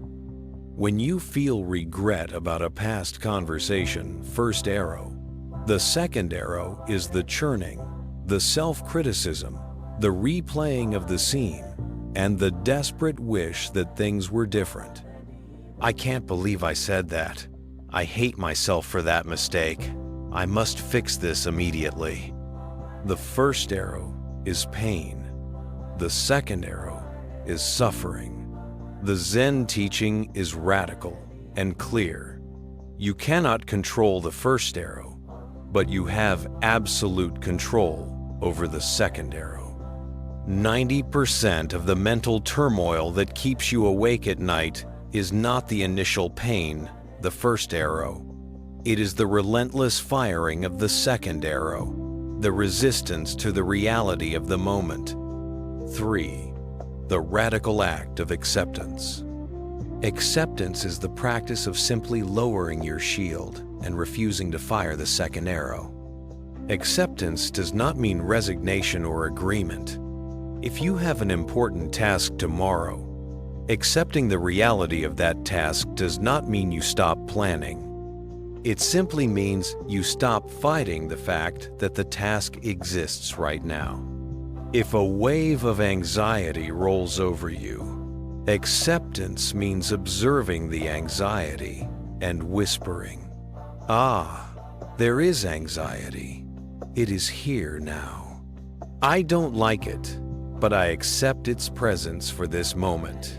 You are acknowledging reality without adding the layer of judgment. This shouldn't be happening. When you are lying here and the mind starts spinning a story of past regrets, The radical act of acceptance is to say, yes, that happened. Yes, I made that mistake. The past is what it is. I am letting the reality of that mistake be exactly as it is now. When you accept the reality of the moment, the physical discomfort, the lingering thought, the sounds outside you immediately stop the internal civil war. The energy that was being wasted on resistance flows back to you, bringing a profound sense of ease and stillness. This ease is the gateway to deep sleep. 4. The open window. Think of your mind as a house and reality as the weather outside. When you practice resistance, you are frantically running around the house, locking every window and slamming every door, trying desperately to keep the rain, the first arrow, out. This constant, tense effort is exhausting, and yet the sound of the rain still penetrates, often louder because of your frantic actions. When you practice acceptance, you open a window just a crack. You allow the weather to be what it is. You acknowledge the sound of the rain, the feel of the wind, and the undeniable truth of the moment. You stop fighting the flow. The Zen practice is not about controlling the weather. It's about recognizing that you are the house, and the house remains fundamentally safe and undisturbed, no matter what happens outside. The structure of your being, your essential peace, is untouched by the temporary weather of your thoughts and circumstances. Tonight, practice accepting every sensation, every sound, and every lingering thought with deep kindness. Let the reality of this moment simply be. Stop firing the second arrow. Let yourself be carried by the deep, unshakable peace that only true acceptance can provide. 1. The constant flow. Close your eyes and tune into your own inner environment. Notice your breath. It is a wave, constantly arriving and constantly departing. Notice your body. The sensation of the blanket changes from one moment to the next. Notice your thoughts. They flicker and vanish, replaced by others, ceaselessly. This constant movement is the teaching of impermanence, or anicca. Everything in the known universe, from the stars in the sky to the smallest sensation in your fingertip, is always in flux. Nothing is solid. Nothing lasts. Every experience, pleasant or painful, is temporary. Yet, the human mind is stubbornly attached to the opposite idea. We crave permanence. We want the good feelings to last forever, and we want the bad feelings to vanish immediately and never return. This desire for permanence in a universe built on change is the primary source of our anxiety and our inability to rest. Tonight, as you seek rest, the mind often tries to hold on to a perfect moment of stillness, or hold on to a worry, fearing its return tomorrow. Both actions are fighting the river. 2. The futility of clinging. Imagine you are standing in a magnificent, powerful river. The water is constantly moving past your feet. The river represents the stream of life, the flow of time, and the flow of your consciousness. When you cling to a pleasant thought or a moment of calm, the good water, you are trying to cup your hands and hold on to that water, but it immediately leaks through your fingers and is gone. All you are left with is the tense, exhausting effort of clinging. Similarly, when a painful thought or sensation appears, the bad water, Your instinct is to frantically push the water away, trying to stop the current. But the river is stronger than you are, and your pushing only makes you more tired and agitated. The wisdom of impermanence tells us that you don't need to cling, and you don't need to push. The water that is bothering you right now, the anxious thought, the physical tension, the fear of tomorrow, will flow past you. It is chemically impossible for it to stay. 3. Freedom in letting go. The practice of fully embracing impermanence is the ultimate act of letting go. When a worry about finances arises, see it not as a massive, solid boulder blocking your path, but as a bubble on the surface of the river. It appears, it travels a short distance, and then it pops and dissolves back into the flow.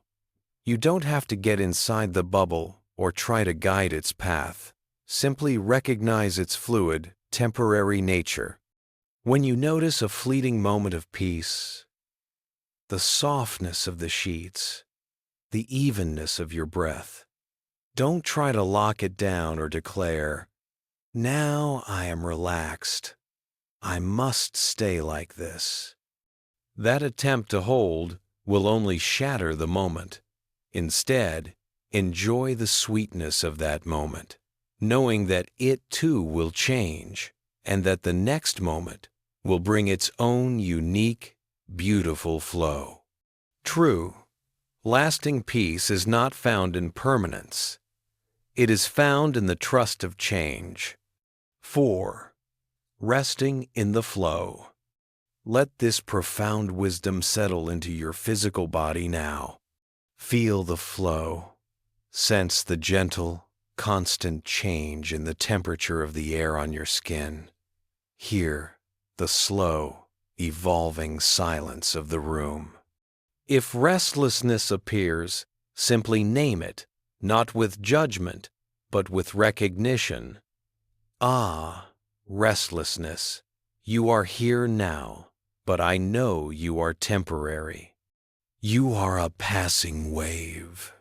And then, return your focus to the deep, slow river of your breath. Allow your entire body to become as fluid as the water itself. Imagine that every muscle fiber, every joint, every organ is gently dissolving its rigid, tense form and becoming part of the stream. You are sinking deeper into the knowledge that nothing needs to be held or fixed tonight. Sleep is the ultimate surrender to impermanence. It is the moment we fully trust the stream to carry us away from the shore of consciousness, knowing that when we re-emerge, we will be different, refreshed, and renewed. Let go of the shore. Let go of the need to control the current. Trust the flow. Rest now in the liberating truth that everything changes, and everything that troubles you is already on its way out. You are safe in the river. 1. The mind as a time traveler. Settle even deeper into the support beneath you and feel the powerful truth of this moment. Only the present is real. The mind, however, is a relentless time traveler. It constantly escapes the present, pulling you into two places that do not actually exist. The past, which is nothing more than a memory, a story we tell ourselves, often tinged with regret, shame, or longing. The future, which is nothing more than a fantasy, a story we tell ourselves, often shadowed by anxiety, planning, or expectation. When you cannot sleep, your body is in your bed, safe and still, but your mind is thousands of miles away, frantically rowing back and forth between yesterday's mistake and tomorrow's challenge. This internal time travel is the definition of restlessness. It fragments your energy and prevents the deep, singular focus required for rest. The Buddhist teaching on mindfulness invites you to step out of the timeline, drop your luggage of the past and the future, and realize that the only moment you can ever truly live, the only moment you can ever truly rest, is this one. 2. The anchor of the breath. The key to stepping out of the timeline is finding an anchor. This anchor must be something utterly and undeniably real, something that exists only in the present moment. That anchor is your breath. Your past breath is gone. Your future breath is only an anticipation. Only the breath that is flowing in and out of your body right now is truly real. It is your faithful, unwavering companion in the eternal now. Let us use this anchor now. Gently guide your awareness to the subtle sensation of the air entering and leaving your body. Feel the cool air brushing the edge of your nostrils on the inhale. Feel the warm air softening your lips on the exhale. There is nothing else to do. There is no problem to solve. The only task is to remain intimately connected to this gentle, rhythmic flow. The breath doesn't judge. It doesn't worry. It simply is. By attending to the breath, you borrow its stillness. 3. The lighthouse and the fog. Imagine your mind as a small boat lost at sea, surrounded by the thick fog of past regrets and future anxieties. This fog is confusing and frightening. Your body, lying here, is the lighthouse. It is solid, unmoving, and always rooted in the shore of the present moment. The light that shines from this lighthouse is your awareness of the breath. When your mind boat starts to drift away, caught by a powerful current of thought, do not struggle with the current itself. Simply guide the boat back to the steady, unmoving light of the lighthouse. Each time you notice you are thinking about something other than your breath, you are simply acknowledging the fog and turning gently toward the light. The act of returning your attention is not a failure of meditation. It is the whole point of the practice. Each return is a strengthening of your ability to live in the now, a profound act of self-compassion, and a step closer to rest. 4. Resting in the here and now. Let the wisdom of the present moment wash over you now. When you are fully present, the mind's energy is no longer fragmented across time.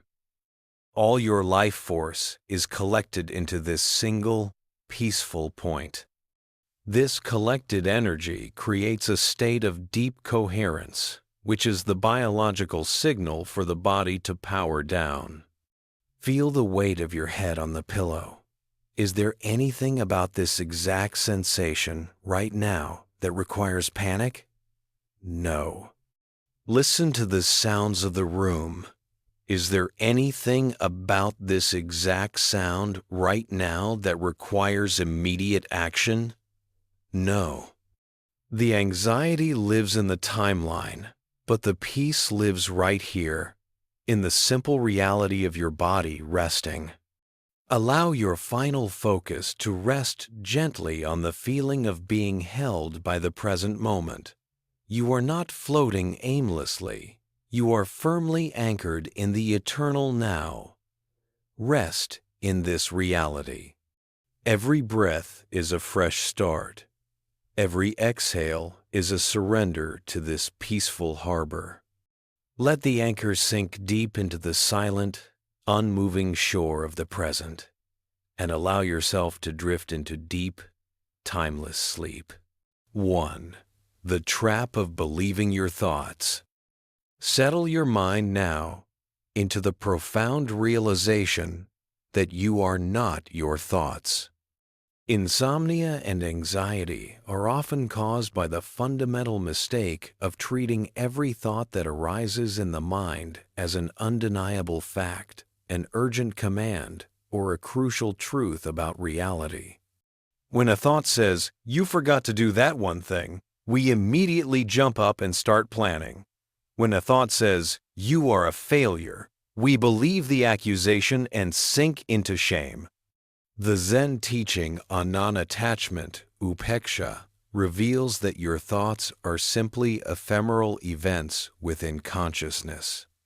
They are neurological activity, echoes of the past, or projections into the future. They are not the essential you. To rest deeply, you must cultivate a healthy detachment from the constant internal commentary. You must learn to distinguish between the thinker, the part of you that observes, and the thought, the passing event. 2. The metaphor of the sky and the clouds. Imagine your consciousness as the vast, boundless sky. The sky is always present, always spacious, always clear, and fundamentally untouched.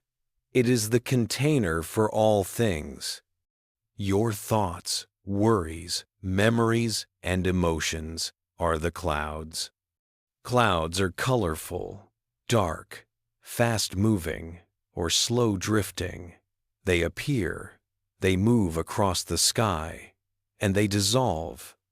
Sometimes the clouds are a terrifying thunderstorm, and sometimes they are fluffy, white distractions. But the sky never fights the clouds. It never says, "I wish that dark cloud would leave."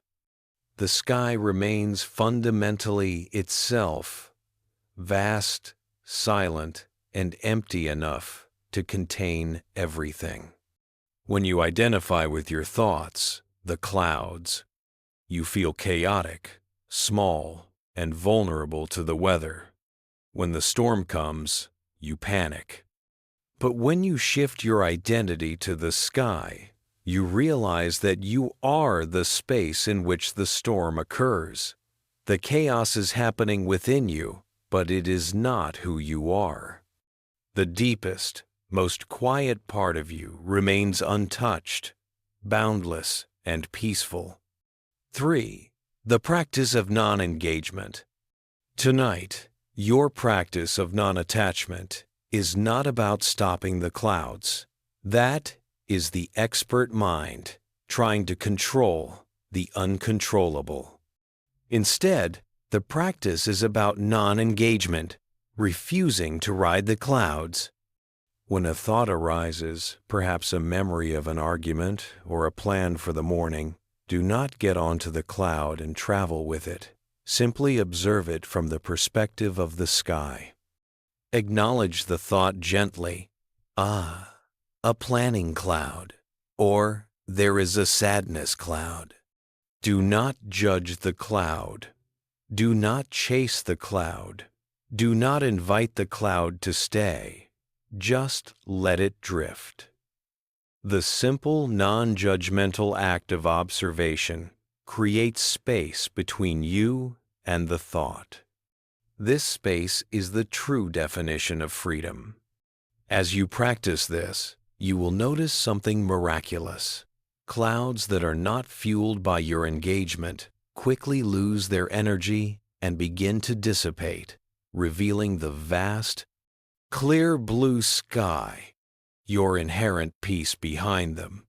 The mind settles naturally when it is no longer arguing with its own content. 4. Resting in the boundless space. Let the feeling of being the boundless sky settle into your entire being now. Feel the spaciousness around your head and chest. You are large enough to contain every worry that has ever arisen and every thought that will ever pass.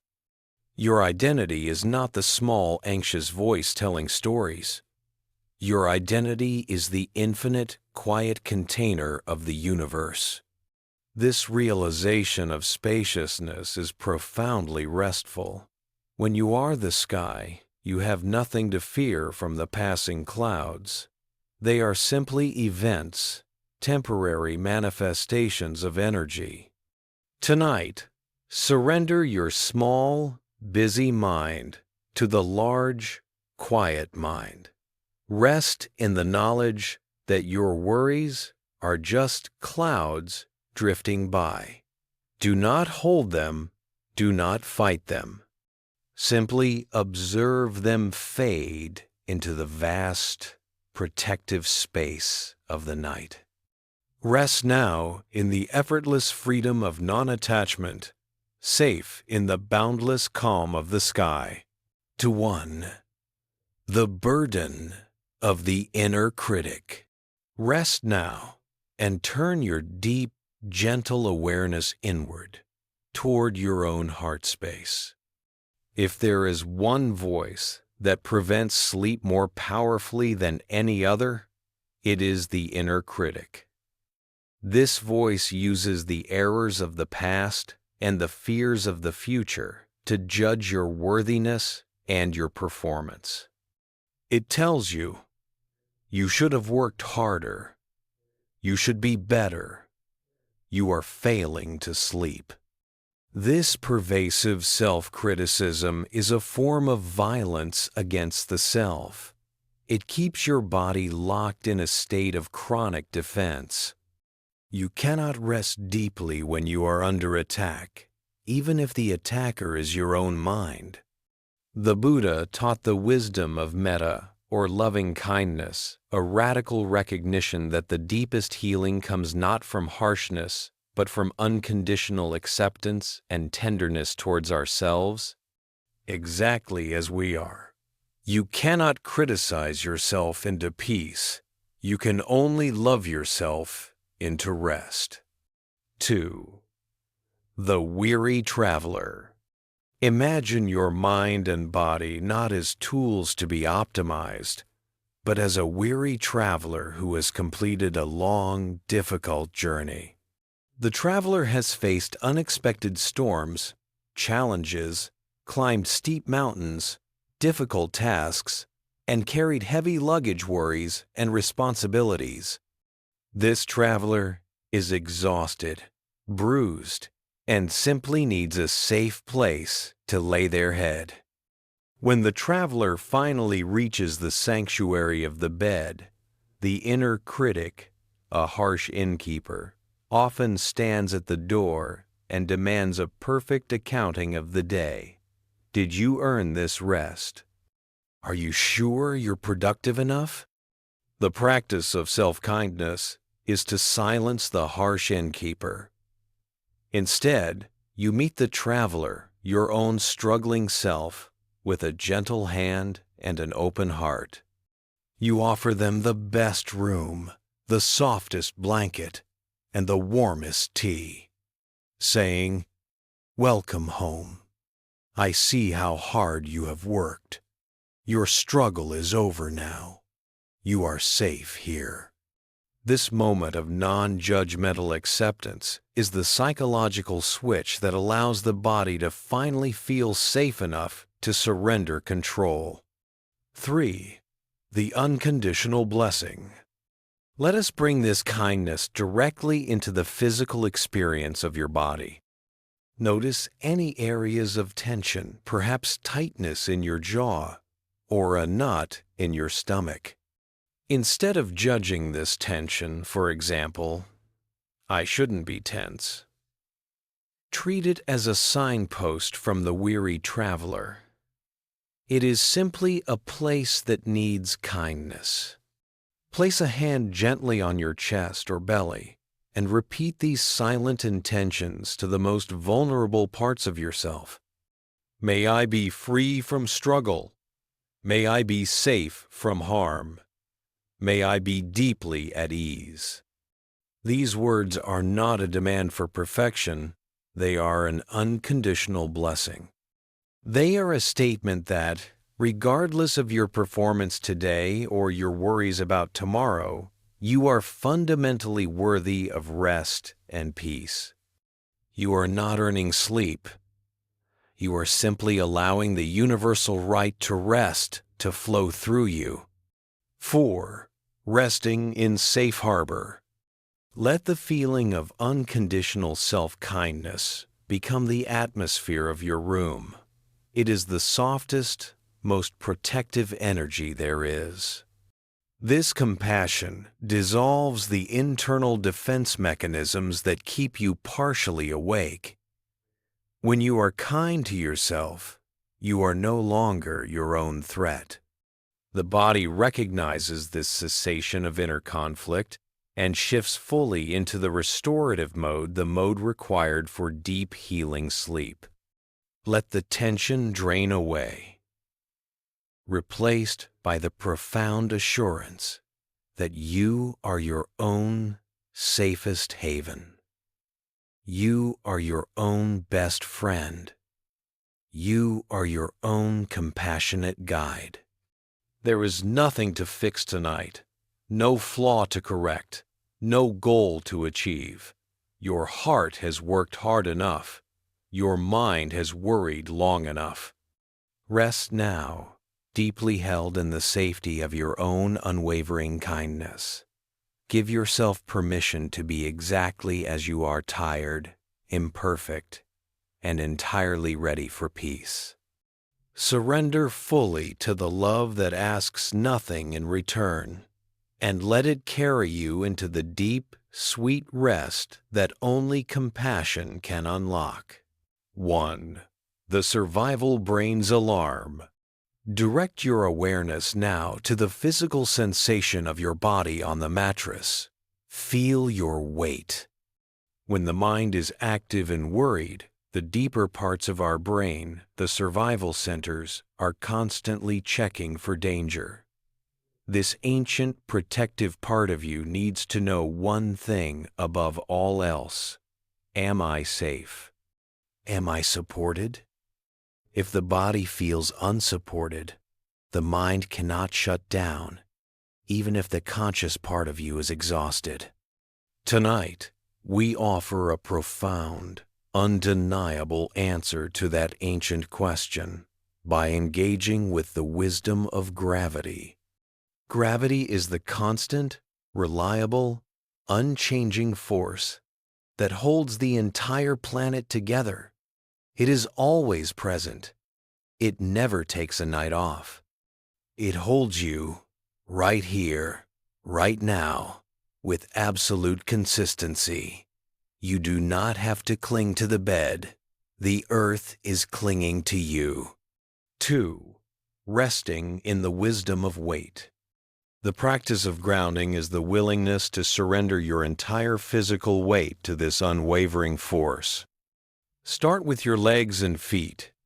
Feel the subtle pressure where your heels rest. Imagine that you have roots growing down from your legs, sinking deep into the mattress, through the floor, through the foundations of the building, and deep into the silent, stable earth beneath. You are completely rooted. Now, release the weight in your hips and lower back areas that often hold the anxiety of doing and striving.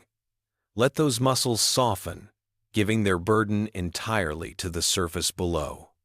Imagine your hips are dissolving, merging with the support. Focus on your spine. For the entire day, your spine held you upright, fighting gravity. Now, release that fight. Allow every vertebra to gently stack and settle. Feel the deep, delicious pleasure of letting go of your own structure. 3.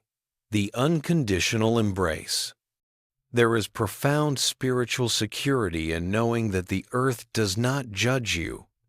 The earth does not ask, "Did you finish your to-do list? Are you a good person? Did you make mistakes today?" The earth simply says, "I hold you. I have held all life for billions of years, and I will continue to hold you unconditionally, right now." This unconditional embrace is the antidote to the hypervigilance of the modern mind. We often feel we have to earn support or fight for our place.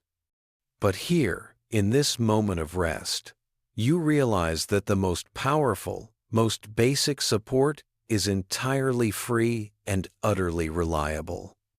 Allow your head and shoulders to sink heavily into the pillow, giving up the weight of all responsibility and all internal argument. Feel the density of your bones, and trust that density to be held. 4. Letting go, sinking deeper. With every exhale, deepen your connection to the earth. Imagine that any remaining tension, a tight thought, a fast heartbeat, a knot of worry, is simply energy you are holding on to unnecessarily. Use the exhale to let that energy go, allowing it to sink down, down, down, drawn away by the very force of gravity itself. Exhale, and sink a millimeter deeper. Exhale, and surrender another ounce of tension. You are not floating aimlessly. You are firmly anchored in the safety of the earth. This feeling of being held, of being utterly stable and supported, allows the ancient survival brain to finally switch off its alarm. It knows the body is safe and immobile. Rest now, rooted and heavy. You are a part of the earth, and the earth is strong, silent, and entirely ready to hold you through the night. Let gravity be your final lullaby, pulling you gently into the deep, restorative dark. 1. The illusion of separation. As you lie here in the stillness, let us contemplate the profound Buddhist teaching of interconnectedness or dependent origination. This teaching reveals a simple but liberating truth. Nothing exists by itself alone. The sense of being a separate, isolated self, a little island disconnected from the world, is the deep root of fear. When we feel separate, we believe we must fight all our battles alone, and that the world is a dangerous external force we must constantly protect ourselves from. This isolation is the foundation of chronic anxiety and wakefulness. But look closer at yourself. What are you made of? You are made of non-self elements. You are made of sunlight that fed the plants you ate. You are made of water that flowed through the rivers. You are made of the air that was breathed out by the trees. You are not just in the universe. You are the universe, manifested temporarily in this human form. The anxiety that says, "I am alone," is fundamentally untrue. You are completely woven into the fabric of existence. 2. The shared breath. The easiest way to feel this interconnection is through the breath. Focus on your inhale. The oxygen you draw in was just shared with the planet by the vast forests. You are breathing the same air that sustains every animal, every plant, and every person on Earth. This moment of inhaling is an act of universal sharing and nourishment. Focus on your exhale. The carbon dioxide you release nourishes the trees, which will return oxygen back to you. Your very existence is a constant, rhythmic exchange with the entire cosmos. You are constantly giving and constantly receiving. This mutual dependency means that when you rest, the entire universe is resting with you, and when you suffer, the entire universe is struggling with you. You are not alone in your struggle, and you are not alone in your peace. Allow this realization of shared existence to dissolve the heavy, stressful burden of individual responsibility. 3. The ocean and the drop. Imagine your awareness is a single drop of water. When the drop only thinks of itself, it worries, will I evaporate? Am I important? Will I fall? It struggles with its small, separate existence. But when the drop looks closer, it realizes it is not separate at all. It is simultaneously part of the mighty ocean. The drop is contained by the ocean, and the ocean is contained by the drop. When the drop rests, the entire ocean is resting. The power, depth, and security of the entire vast ocean is your true identity. Tonight, release the identity of the fearful, isolated drop. Settle into the vast, boundless, unmoving security of the ocean. You are too vast to be contained by a single worry. You are too deep to be disturbed by a temporary ripple of thought. 4. Resting in unity.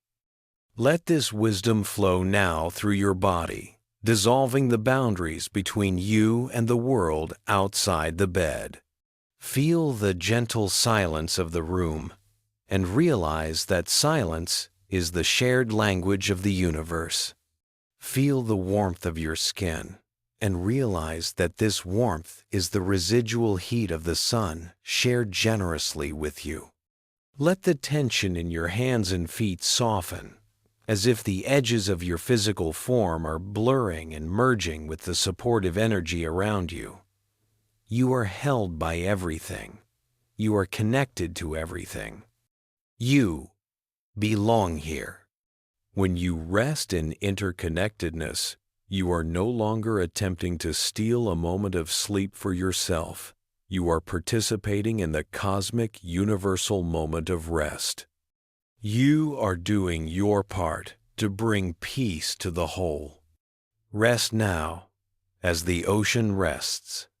You are boundless, supported, and perfectly woven into the fabric of the night. 1. The perils of over-effort. Bring your awareness now to the subtle level of effort you are exerting, even as you lie still. Many people who struggle with sleep are masters of effort. They succeed in life by striving, pushing, and trying harder. But when it comes to sleep, this habit becomes our worst enemy. When we try to sleep, we are attempting to force a state of rest, a physiological impossibility. The intention is good, but the effort creates tension. If you try too hard to empty your mind, you create noise. If you try too hard to relax your body, the relaxation becomes another chore, another thing on your to-do list, which causes more stress. This is where the wisdom of the middle way, or Majjhima Patipada, becomes your guide. The middle way teaches us to avoid the two extremes, the extreme of harsh asceticism, too tight, and the extreme of indulgence, too loose. In the context of sleep, it means finding the perfect balance between attending and surrendering. 2. The metaphor of tuning the lute. Imagine you are a musician tuning a beautiful ancient lute, or vina. The strings of the lute represent your mind and body. If the string is too tight, too much effort, it snaps. This is the experience of stress, burnout, and insomnia, caused by trying too hard to control or force stillness. If the string is too loose, too little effort, it makes no music at all. This is the experience of dullness, apathy, or being entirely swept away by the current of thought. The great musician finds the middle way, the point where the string is perfectly taut, not straining, yet responsive, not loose, yet utterly relaxed. When the string is perfectly tuned, music flows effortlessly, without struggle. Tonight, your goal is not to play a song, but to find that state of perfect internal resonance, a gentle state of being, where you are present enough to notice the breath, attending, but relaxed enough to fall asleep. Surrendering. 3. Finding the balance in the breath. Let us apply this tuning to your breath, the most fundamental rhythm of your life. Many people, when they focus on the breath, try to control it, forcing deep inhales or regulating the rhythm. This is the too tight mistake. Others let the attention drift entirely, forgetting the breath altogether and sinking back into chaotic thought. This is the too loose mistake. The middle way of the breath is a gentle invitation. The inhale. Simply allow the air to flow in, taking exactly as much as your body naturally desires. No pushing. The exhale. Simply allow the air to fall out, like a sigh of relief, without chasing the last bit of air. No holding. Practice this now, a gentle attention to the natural rhythm coupled with total ease of effort. You are simply riding the breath, not driving it. You are not striving to relax. You are allowing relaxation, having found the perfectly tuned state between trying and collapsing. 4. Effortless rest. Allow this balanced awareness to flow into every part of your body. If you notice a muscle is tense, don't clench it tighter, but don't ignore it either, too loose. Instead, offer it a balanced release. Acknowledge the tension with soft kindness, and then, with the exhale, gently suggest it let go. A subtle, kind suggestion, not a command. If a thought arises, don't fight it too tight, but don't get lost in it too loose. Instead, simply observe it from the place of stillness and gently return to the perfectly tuned rhythm of your breathing. This state of the middle way is the gateway to natural rest. It is the recognition that effortlessness requires a subtle, beautiful form of non-effort. You are not making peace. You are simply allowing the natural peace of your perfectly tuned being to emerge. Rest now in this exquisite balance. The strings of your being are perfectly tuned. The music is effortless. You are ready to harmonize with the deep silence of the night. 1. The burden of expectation. As you lie here, gently balanced, let us consider the way the mind approaches the act of sleeping. If you have struggled with insomnia, your mind approaches the bed not with peace, but with a heavy file folder labeled Past Sleep Failures and another file labeled Urgent Future Need for Sleep. This burden of past experience and future expectation is what we call the expert mind.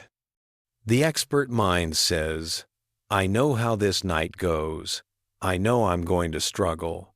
I know I need 8 hours, and I've already failed.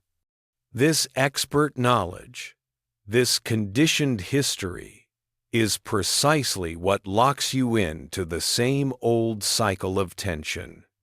The Zen teaching of Sa-Tam Shoshin, or the beginner's mind, offers a profound release from this burden. It is the practice of approaching this exact moment, this exact breath, as if you were experiencing it for the very first time. 2. The practice of the empty cup. The famous Zen story tells of a professor who came to study Zen with a master. While pouring tea for the professor, the master continued to pour until the cup overflowed. The surprised professor cried out, "The cup is full! No more will go in!" The master replied, "Like this cup, you are full of your own opinions and speculations. How can I show you Zen unless you first empty your cup?" Tonight, your task is to empty your cup. Empty the cup of all past nights. The nights you lay awake, the frustration you felt, they are irrelevant now. Empty the cup of all future demands. The meeting tomorrow, the alarm clock, the need for perfect performance, they have not yet arrived. When the cup is empty, your mind is spacious, fresh, and ready to receive the experience of rest instead of trying to achieve it. 3. Seeing everything for the first time. Let us approach the simple realities of this moment with the beginner's mind. Feel the mattress beneath you. Pretend you have never felt a mattress before. What is the texture? How does it support you? Notice the sheer novelty of lying down.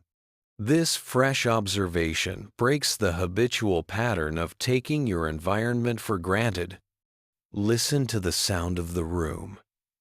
Hear it as if for the first time. Not as noise, not as silence, but simply as vibration. Pure sensation. Free from labeling. Most importantly, approach your insomnia with Sir Tom. If a wave of restlessness arises, greet it not as an old enemy, but as a surprising new sensation. Ah, hello, restlessness. What does it feel like to you right now? Is it warm or cool, fast or slow? When you stop labeling it as bad and approach it with fresh curiosity, its power over you immediately collapses. You stop fighting the feeling you think you know and simply observe the feeling that is here. 4. Spontaneous rest. The beauty of the beginner's mind is that it allows for spontaneity. When your cup is full of expert knowledge, you can only repeat past actions. When your cup is empty, anything is possible. Sleep is a spontaneous, natural surrender. It cannot be forced by expertise. It is something that must be received with innocence. Allow yourself to become completely innocent now. Drop the role of the person trying to sleep. Drop the memory of yesterday's struggle. You are simply a consciousness resting in the darkness, ready to experience the moment as it unfolds. Rest in this newness. Each breath is the first breath. Each moment is the beginning of the entire universe. There is no history here, and no expectation. Let the purity and freshness of the beginner's mind wash over you, erasing all the habitual tension. You are fresh, new, and perfectly ready to sink into the easy, natural flow of the deepest rest. 1. The edge of letting go. Lie perfectly still now and feel the collected wisdom of the night settling over you. You have practiced acceptance, knowing that the fight is over. You have embraced impermanence, trusting that all tension is passing. You have established presence, knowing that peace is only here in the now. And you have offered yourself the unconditional kindness of self-compassion. We have arrived at the final teaching, the Great Surrender. Deep rest is the final total surrender of the executive function of the mind, the part that plans, analyzes, and protects. This mind wants to guard the gateway to sleep, but its very presence prevents us from passing through. The final act of letting go is the willingness to surrender control of your own consciousness, trusting that your body knows exactly what to do. You are handing the keys of your awareness over to the deep, intuitive wisdom of your being. 2. Merging with the darkness. Tonight, look at the darkness behind your closed eyelids. Do not fear it. Do not see it as an absence of light, but as the fullness of rest. The darkness is the ancient, primordial container of all things, where seeds rest before growth, where stars are born, and where your body performs its deepest healing.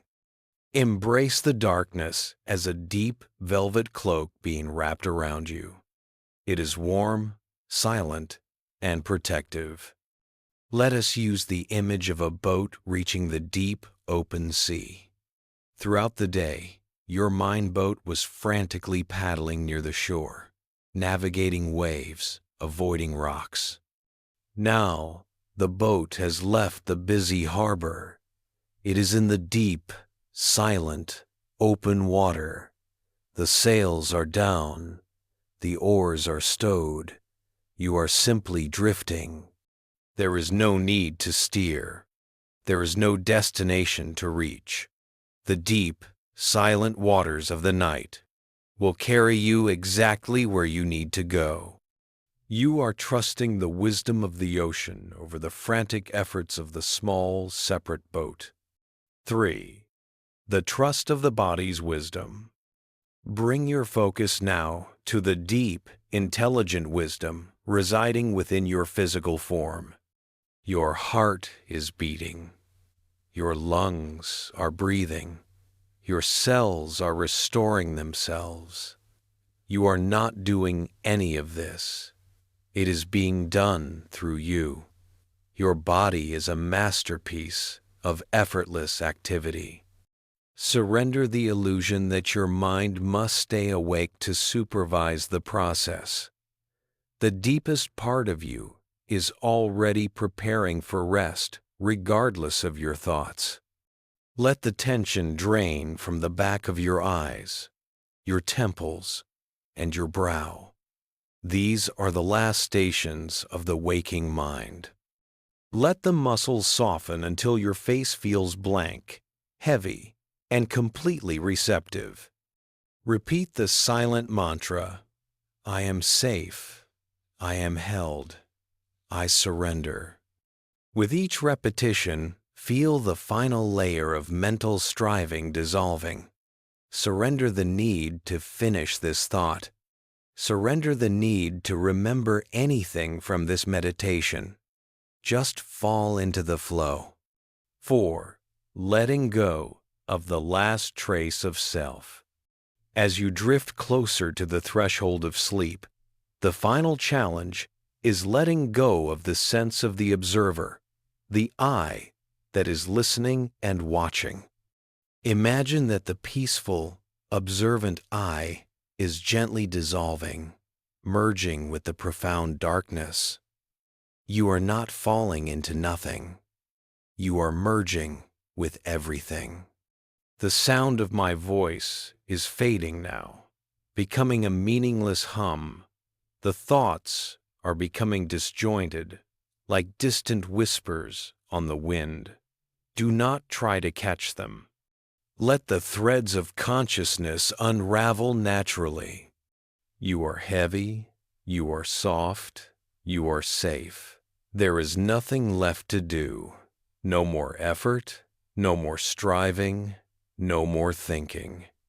Surrender fully, trust the night, and allow the healing darkness to carry you into the deep, sweet, unconditioned peace you have so profoundly prepared yourself for. Let go. Fall asleep now. The journey is complete, and the deep peace you sought has been unveiled. Rest now, dear one. You are safe in the hands of the universe, and the wisdom of Zen has shown you the way home. Let the 10 teachings of acceptance, impermanence, and unconditional kindness form a protective circle around you. There is no past to regret, no future to fear, only the vast, silent peace of this present moment. Let the profound stillness hold you, nourish you, and prepare you for a beautiful, fresh awakening. May your rest be deep, healing, and filled with quiet joy. Sleep now.